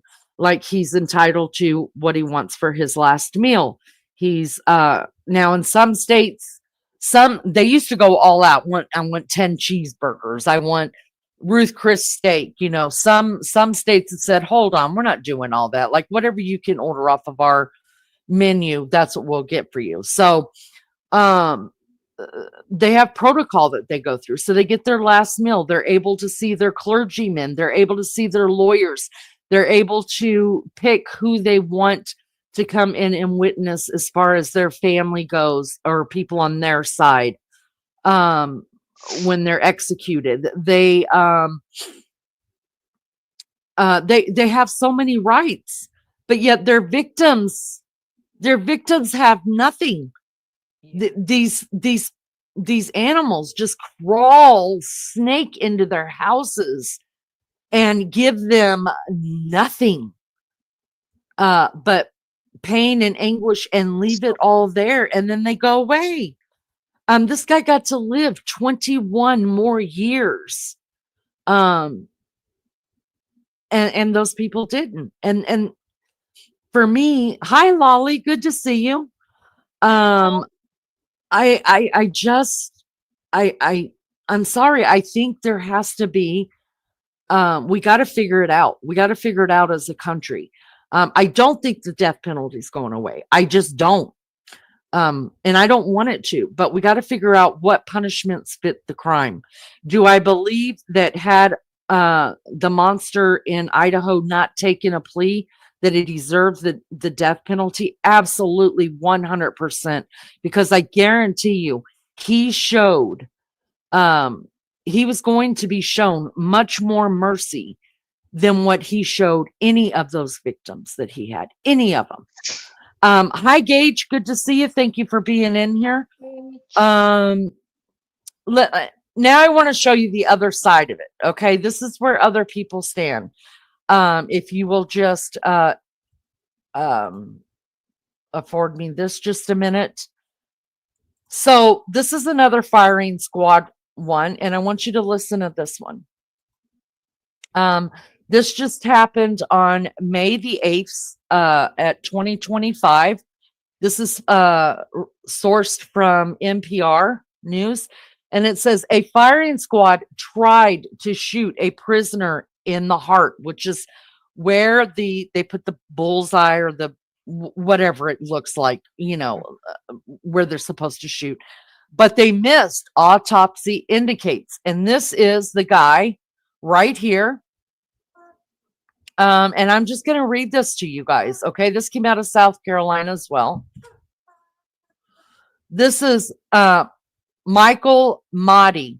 He was executed by firing squad of South Carolina Department of Corrections employees on April the 11th. He is seen here in 2023 at the Broad River Correctional Facility in Columbia, South Carolina. It says, the South Carolina man executed last month by firing squad may have suffered. Oh my God, y'all! I'm sorry. I'm going to be real, like, sarcastic, snarky, whatever you want to call it. I can't help it. It just comes out of my mouth. Huh? What did he do? Oh, let me pull it up. It's going to tell it. Oh, okay. Let me make it bigger. Here, take this off. All right. It's going to tell you what he did. Okay. He may have suffered for an extended period of time before dying because shooters largely missed his heart. An autopsy commissioned by the state shows. Now, we do know that anytime anybody is put to death by the prison system, they do have to have an autopsy afterwards. It's just law. Okay. Michael Motti died on April the 11th after being shot by a 3-person firing squad. But an autopsy revealed 2 wounds on his chest, not 3. None of the bullets hit his heart directly, as is supposed to happen during the execution. Instead, the wounds caused damage to his liver and other organs and allowed his heart to keep beating. Pathologists say that the injuries likely caused the prisoner pain and suffering while he was still conscious. Y'all, let's find out what he did, because I'm just not feeling guilty for him. I don't feel bad. I feel nothing that it didn't work. Sorry for you. Dead is dead. It says he is not going to die instantaneously from this, said Dr. Carl Wilgren, a forensic pathologist who reviewed the autopsy documents for NPR. I think that it took him some time to bleed out. On May the 8th, lawyers for Mahdi notified the South Carolina Supreme Court that the execution was botched. They cited the state's autopsy and forensic report that Mahdi's lawyers commissioned from another pathologist, Dr. Jonathan Arden. Mr. Mahdi did experience excruciating conscious pain and suffering for about 30 to 60 seconds after he was shot. Oh my God. 30 to 60 seconds. Well, let's see how long his, I want to know how long his victims suffered. The Constitution in South Carolina, like the U.S. Constitution, bans cruel or unusual punishment. In 2021, the state passed a law allowing prisoners to choose the firing squad as a method of execution, in addition to the electric chair and lethal injection. Prisoners challenged the law in court.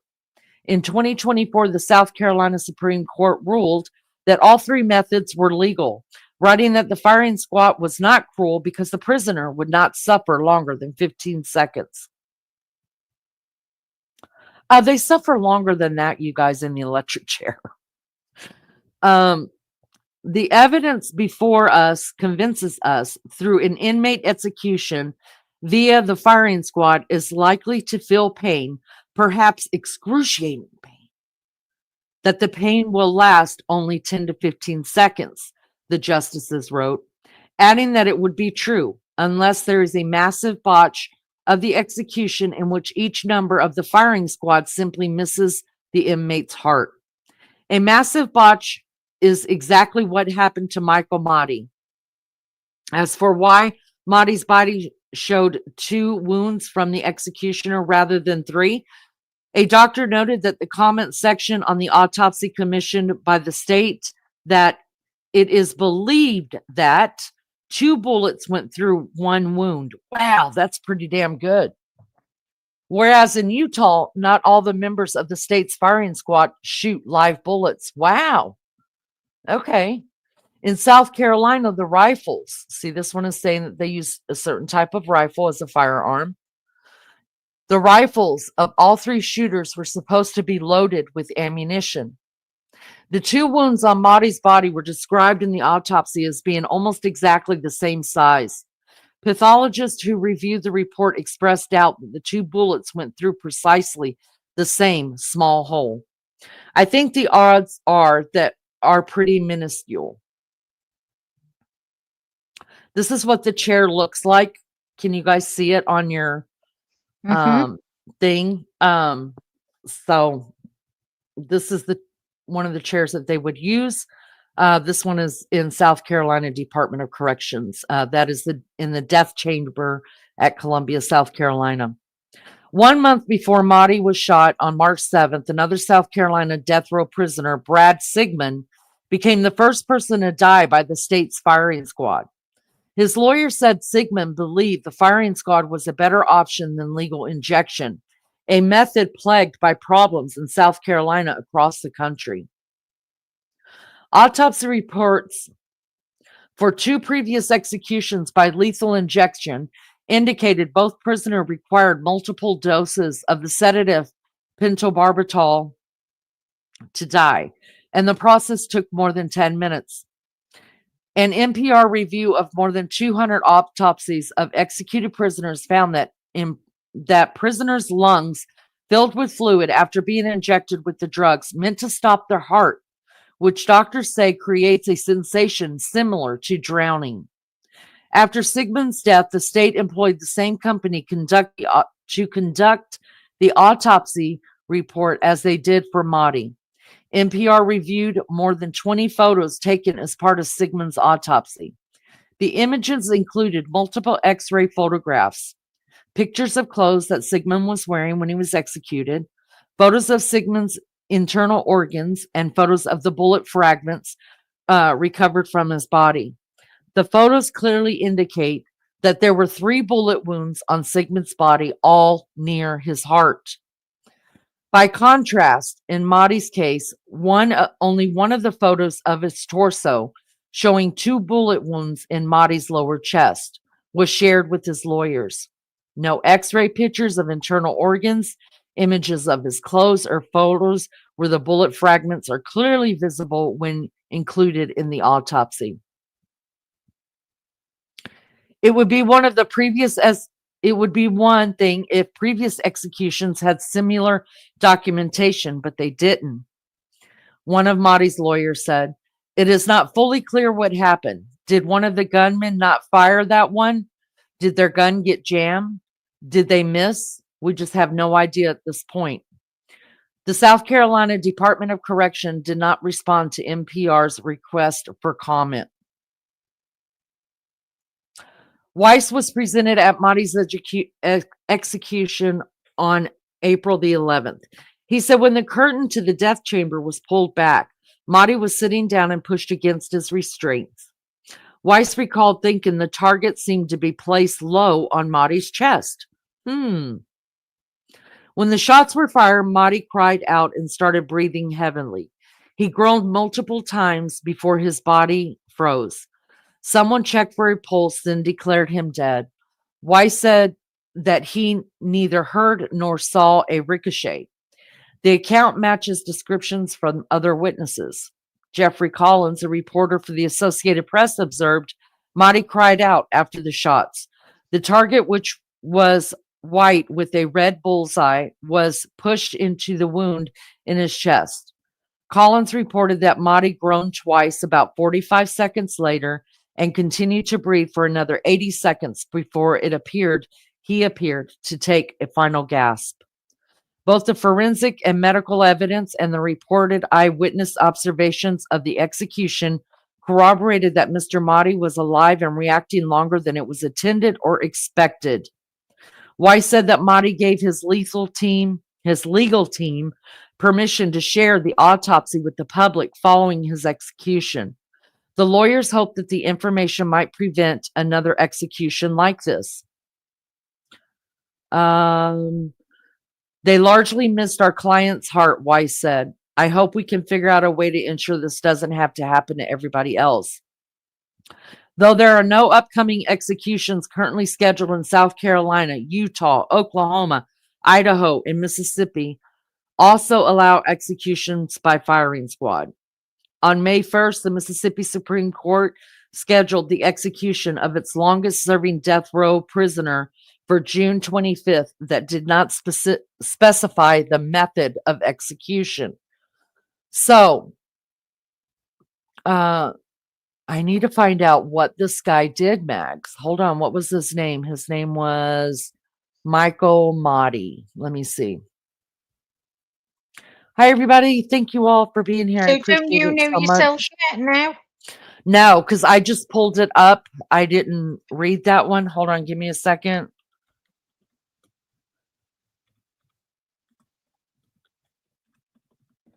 All right.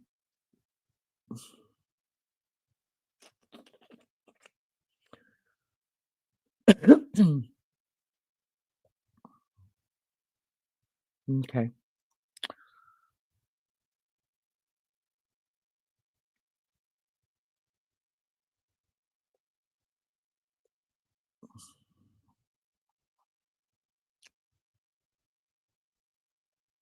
Guys, Let's what pull you all this up. feel anyway to this death penalty? Are you all for death penalty or are you against it? I'm like mixed up, but I just feel if it was against a child or, like you say, battered someone to death with a bat or I mean, every murder is cruel, but I hope you understand what I'm trying to say is to murder someone cruelly and viciously, and some people are sadistic, aren't they? Really sadistic. Then I'm all for it. Yeah. All for it. Yeah, I agree. I agree that I think you know, I'm a huge believer in what the Bible says too, and I do believe what his final words were, that we live by the law, and I mean we live by the grace, not under the law anymore. And he did quote scriptures that are right, but you know what? The Bible also says to follow the rules of the land. or I mean, I could sit here and quote scripture after scripture after scripture, even from the New Testament, that would let you know that there's a time and a place for everything. And listen, it's not like every day somebody's being put in the death chambers, you know. Unfortunately, they've got anywhere from 20 to 30 years to figure this shit out. And I think that's sad. I do. I want to see if this one right here that I pulled up, watch your guys' ear, will tell about the deaths, his deaths. So this is him right Thank here, you. guys. 6:31 is your time now to a first alert from Columbia. The state's highest court has rejected the last major appeal from a death row inmate who was set to die by firing squad at the end of this week. Michael Motti admitted to killing an off-duty police officer in an ambush back in 2004. His lawyer said his original attorney did not call on relatives or people who knew him for his case, but the state Supreme Court ruled many of those arguments were made in earlier unsuccessful appeals and refused to stop the scheduled execution. His execution is set for this Friday at 6 o'clock in Columbia. Motti will be the state's second inmate executed by firing squad. So there you go. He killed a police officer. I'm just reading it here. So Yeah. carjacking, firearm robbery, and 3 murders, for 2 of which he was tried and found guilty. He went on a 3-day spree doing all this. So let's just see. He went on a 3-day spree, killed 3 people, and his lawyers are upset that it took over a minute. Let's give him the benefit of the doubt. A minute and a half to kill him. 21 years later. Y'all, I just I'm sorry. Well, I'm not sorry. I think prisoners, monsters, snakes like this are given way too much grace. Way too much. And our legal system is set up, unfortunately, in just about every case, whether it be murder or you know, sexual you know, I can't even think right now. I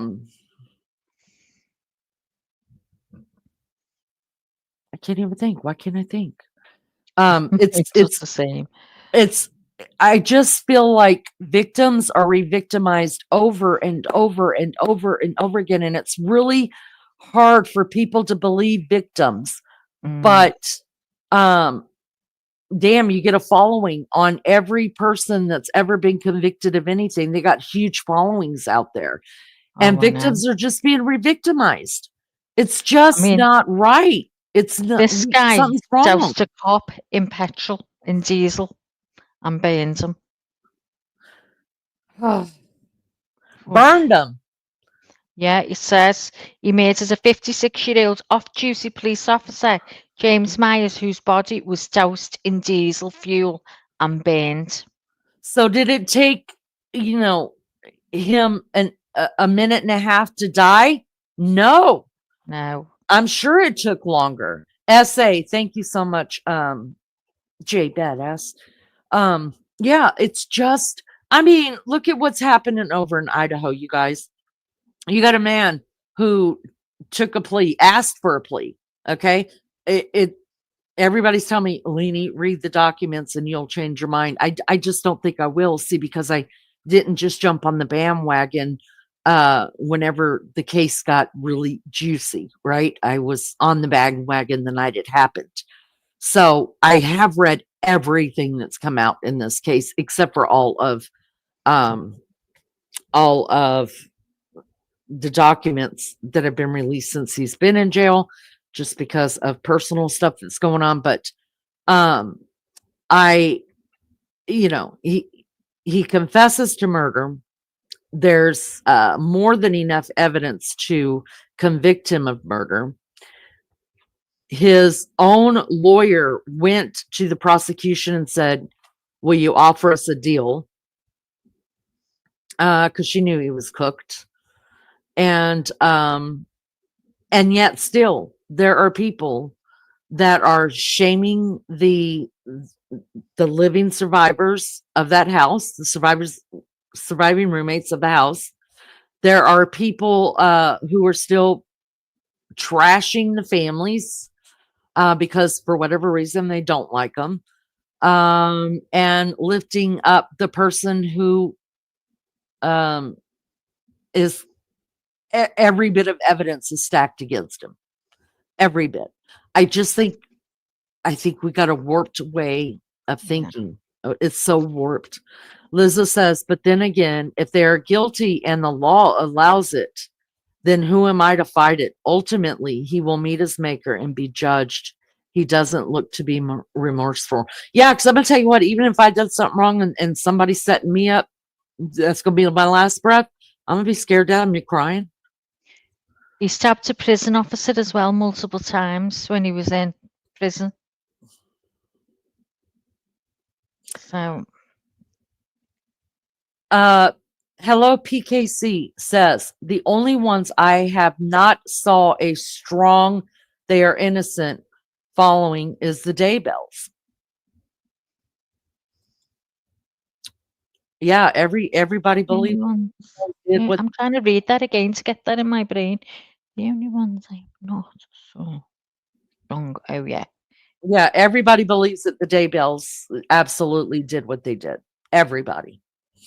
So I you know, I would love to have somebody come and talk to me, whether it is on a panel or just in I don't know, that will explain to me why they believe at this point BK, I hate calling him that, the monster, is not guilty of these crimes.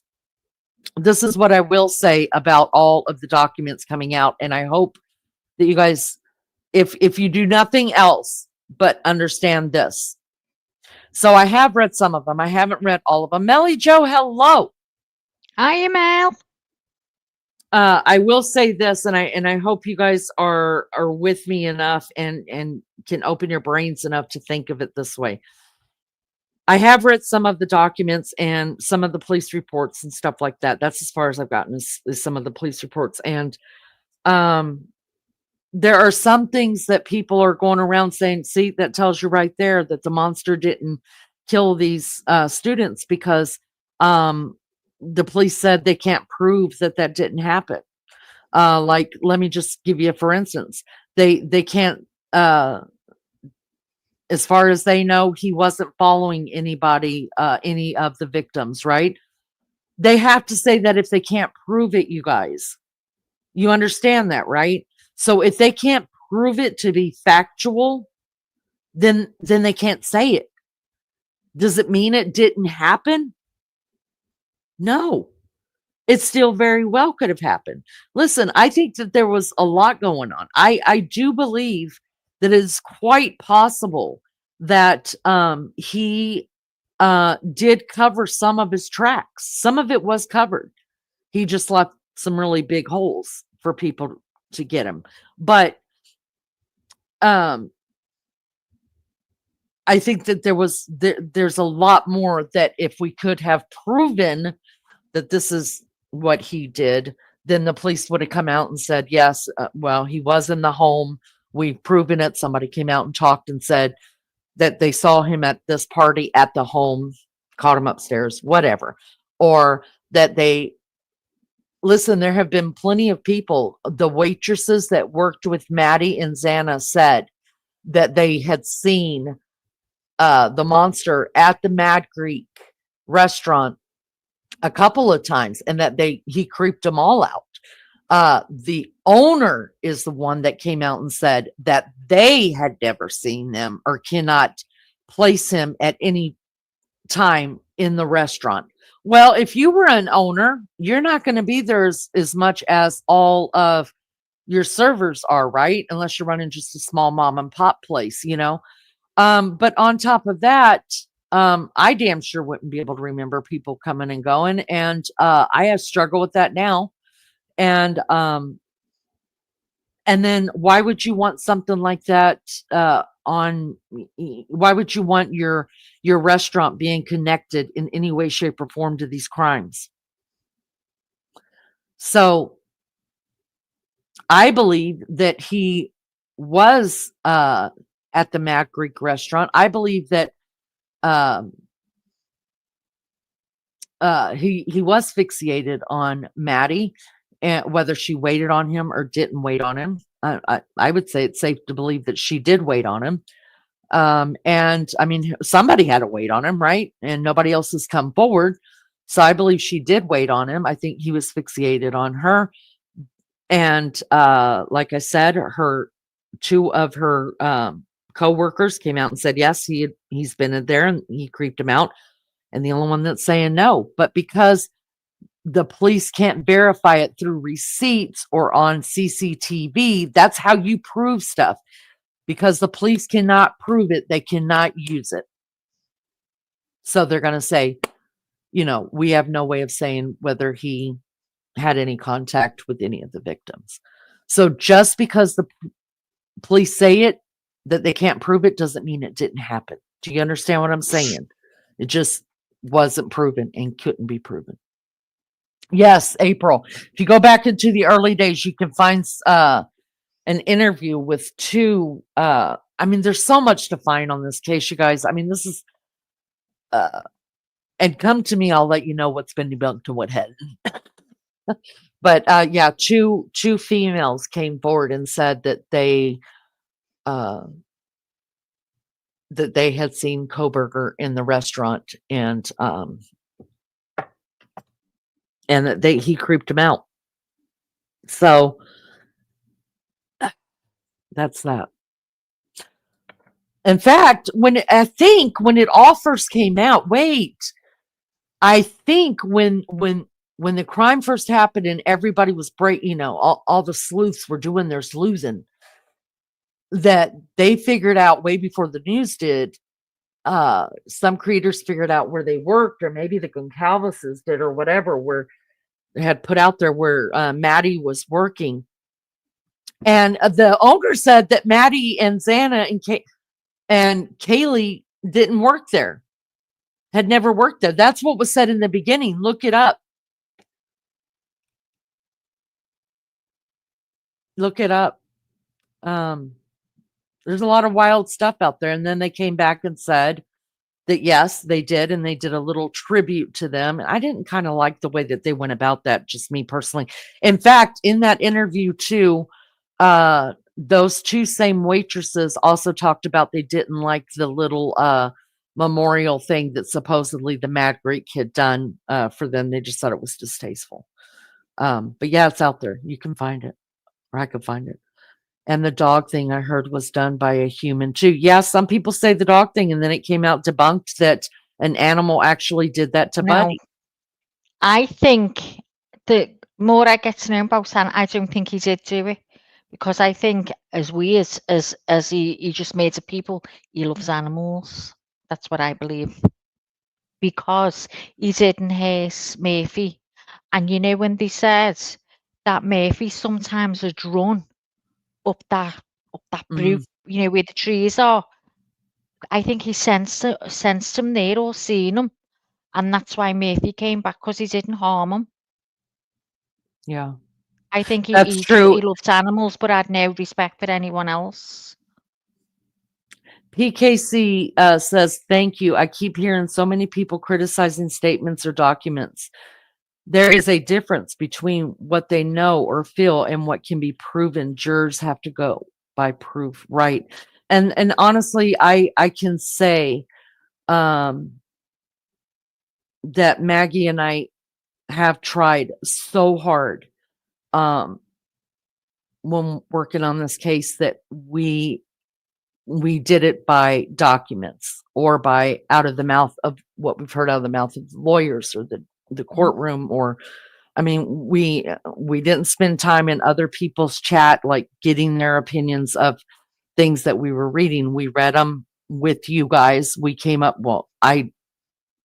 Maggie and I both did a lot of research into the documents first, and then we would bring them up and read them with you guys. But I can honestly say that that everything we did, I tried to show this is the proof that we have. This is factual, is factual unless somebody's messing with the documents. This is the only factual thing we have. We didn't do a whole lot of, we wondered, we thought, we speculated a little bit, but we made sure to put it there that, wait a minute, I'm just thinking about something. Could this have happened? This is just me thinking. So we did that, but everything we put out to be true, we totally got from the documents and from the people working the case and that were involved in this case firsthand. RC says the hate in us humans makes us dysfunctional society and lets us not forget people have been convicted on circumstantial evidence and were found to be later innocent. Anything is possible. Well, absolutely. Do I think that less of that happens now, RC? Yes, with DNA. Yeah, I would say back before DNA was involved in this, like putting someone to death, unless you were standing there and you were witnessing it, like and they're like, he did it, you know what I mean? Like it was just a slam dunk, total eyewitness thing. I think we're going to see more and more of that when it comes to these cases, that if they don't have the circumstantial evidence, is going to go away. People want to see it either on CCTV or they want to see it through DNA. And I'm sorry, I'm one of those people that just believe that with DNA and with the technology that we have now, that's going to happen less and less. Because here's my question to you. Like the guy we just talked about whose execution was botched, he admitted to it. He admitted to what Maggie read that he did. Now, because he admitted to it and he may not have done it, should we not have put him to death? There's my question. What says you? Should we just wait and see, or just put him in population? And I mean, what do we do?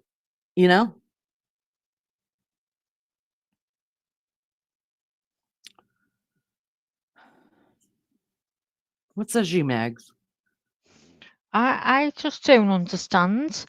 I mean, if someone is getting a death sentence, how can they go on to go through all these procedures of like appealing? I just don't get it at all. Because criminals have more rights than victims. Oh Hands yeah, I down. get that. Hands down. But That's why. I mean, even with the monster one, it's only when I hear an ex-cop saying that Hitler could have and should have, as they do in all others, made him say where the knife was and where the clothes were. Right. He could have ordered them to do that.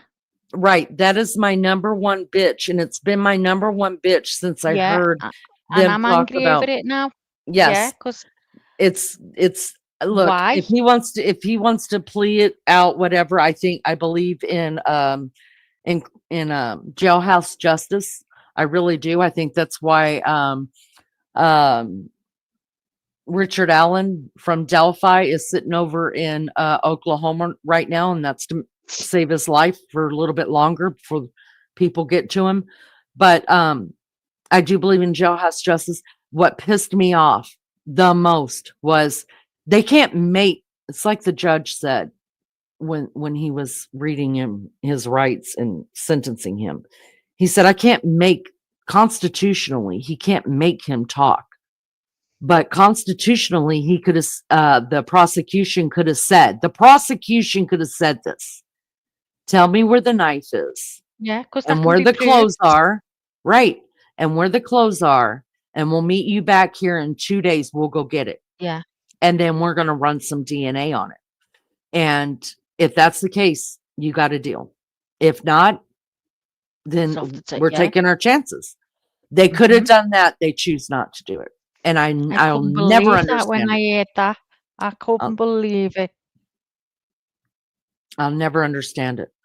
No. So it's April, been said, which I've read, Hitler needs questioning. He needs questioning big time. And here's me thinking he was okay in the end. Well, I've gone right off him again. yeah, I definitely go back and forth, you know, and I mean, it doesn't take a genius to come up with that. Listen, I got my good enough diploma, people. Okay. All right. I went through 8 whole grades of school for that bitch. Well, All I've got right. nothing. So I'm just letting you know. There's plenty of people out there smarter than me. All right. I just have common sense. That's all. And my common sense tells me that if I was the prosecution, that's exactly the way I would have put it to his lawyers. Tell me where the knife is. Tell me where the clothes are. And then we're going to accept this plea deal. And you know what? I guarantee you all the families would have been a lot more happy with that. 100%. Because then it would have had to shut the naysayers up, right? If he could lead them towards the murder weapon and the clothes, and on the murder weapon and the clothes, they can find his DNA. Somebody will always find a loophole, though. No, he didn't do it. He just was privy to it. They'll find a loophole, but for the most part, people would have to shut up about it. It's annoying. RC says people can fuck up DNA samples also. So RC, we make mistakes, but sometimes our arrogance gets the best of all of us. Well, listen, I want to know from you. Just answer the question. So what you're saying is just do away with the death penalty and hope we've got the right person. Is that what you're saying? So a guy who slithers into a house in the middle of the night and sexually assaults a 1-year-old and takes her life, you're saying no death penalty because we might have fucked it up. Now, mind you, the DNA is on this baby from that guy. And you're still saying, I just want to know your answer to that, because that's what I'm reading into. And just because the prosecutors didn't want to hear him doesn't mean we didn't. That's correct. That's right. That's right. I never liked him. He looked bored shitless all the time. Lizzo, it's so funny because you and Maggie both said that the whole time. And me, I'm going, oh, no, that's just confidence, y'all. He's confident. What's so wrong in that? He didn't give a damn. He knew exactly what was happening. He's like, I'll be on a retirement boat here, y'all, He this couldn't summer. wait to get out of there. He wasn't interested. I'm thinking, oh, you guys, he's just got this on lockdown. He's cool as a cucumber. Oh, no. He knew what was going to happen, y'all. He knew he's going to be on a retirement boat this summer. Should have at least asked. Only problem would be if it's in the river and they can't find it. Is he lying or can they just not find it? Still should have asked for some verification or something. I agree. And listen, magnet, a K-bar knife is going to sink. It's not floating anywhere. It's not. Magnet fishing is a real thing, we have found out. Depending on, I guess, what kind of river it was that maybe here's the other thing. I have heard of creators that are now pinpointing the tree that they believe that the weapon was buried by. Y'all, why ain't you got your ass on the road to Idaho and go get it? Why are all you creators out there saying this is where the weapon was hidden? You know, clickbait bullshit. It very well could be. Listen, if I thought it was that, Beefcake be buying me a ticket, I'd get my ass out there and go dig up around that tree.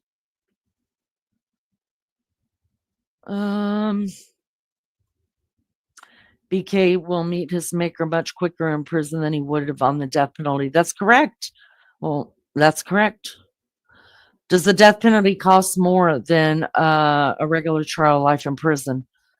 I'm not sure. I would think that death penalty would cost a lot because you go through so many different stages of the court system to appeal, and then you're keeping the lawyers, and then you're keeping a judge, and you're backing up other cases, and I just can't wait. I want to put in population. Let's put them in pop and let's just finish it. It's okay, Lulu. I'm glad you comment all you want to, sister. I'd be out there with my metal detector magnet looking. That's right, Lizzo.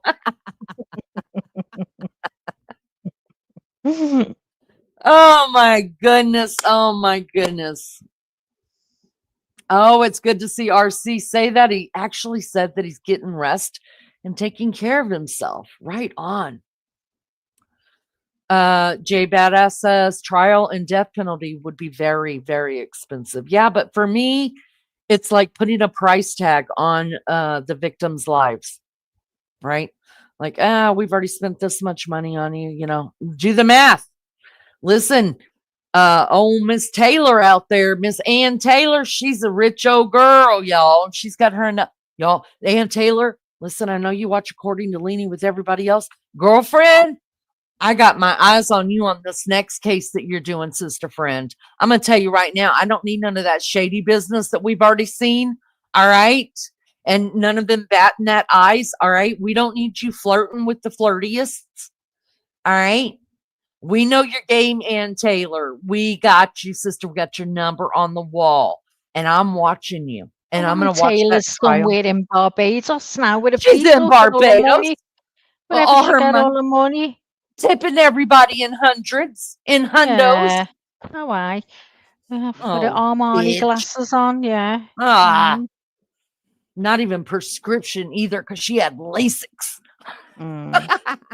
She's got laser. Doesn't even. I'm talking about sunglasses. She's had a facelift and everything by now. It all. Oh, bitch. PKC. Excuse me. Yes, it costs more. A previous case of Ann Taylor's was offered a plea, not because they were scared of trial. It was because he felt like it was just costing too much to continue with the death penalty. Well, if old Mr. William Thompson was the one prosecuting that case, what out of 24, what was it? Out of 24 cases, 21 of them he pleaded out. Yeah. No, what I'm saying is the fact that we do make mistakes, and because people are just angry all over the place, and is a mistake. I wouldn't want to be the person. Yeah, I understand. You want to argue? You shut up, RC. If I want to argue with someone, I got Maggie, and if she's not doing it for me, I'll put you up here. Or I'll just listen to you and Maggie argue. That's Don't cause me to RC, whatever you do. I'm too tired to argue now. I'm going to sleep. And that was an alpha plea. Yeah.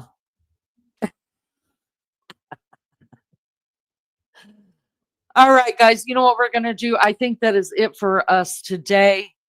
I think our sweet Maggie has had it, and she needs to go night. So we're going to wish her a good night's rest of at least 5 hours or more. Oh, God, I hope. Together. Together. We're always and together. Thank you for showing up, Max. I love you so much. Not a problem, girl. Thanks for having me. I'll speak to you soon, Leanie. Good night, everyone. Melly, Jerry, hope your kitchen saucer. Gail, I'll speak to you soon. You too, Lou. You too, Liz. Everyone, Lunchy, JB, get your better, your fuss. And RC, look after yourself. And Barbara Smith, you too. Everyone else, good night and God bless. Have a good day, night, wherever you're in. Love you all. Love you, Lee. Speak to you soon. All right. Love you too, Bye, Max. Gail. Bye. Bye, Gail. Bye. Let me read just I think I bounced in and out. PKC, that was a different prosecutor. Her other current death penalty client is up against the same prosecutor, I think. No, he's retiring. I know it's in the same county. No, he's retiring. It'll be a different prosecutor, so we'll see how that goes. Hi, Suze. Wild Angel. Hello. Hola. Been missing you, going through a lot. Wanted to say, hey, it's good to see you, girlfriend. Get in my messenger if you need to talk. Maybe I'll call you later. Depends on what goes on here as soon as Beefcake gets home. Love you guys so much. Thank you guys for being here. Do me a favor, hit the thumbs up or the thumbs down. Nobody gives a damn anymore. We just want the algorithm to know that we're out here. Just in case, a couple of other people want to know who we are. Thank you to the Mad Mods for being here and everything you do for us. I appreciate you so much. Those that support the channel with membership, thank you for helping pay the bills so that we can do these lives. And as always, thank you for the chatters. Thank you for coming in here. You guys are what makes the channel keep going, the channel interesting. If I didn't have anybody to chat with, it would just be me and Maggie up here screaming at each other, which is a really good part of the show. So tune in. Thank you to all of those that came in. Thank you to the new people that are here. Hope you come back and see us. We love you so much. And I will see you next time. If you can't be good at it. If you can't be good at it, y'all, listen, get those cameras going and send us some video because we need content. Love you guys so much. Bye.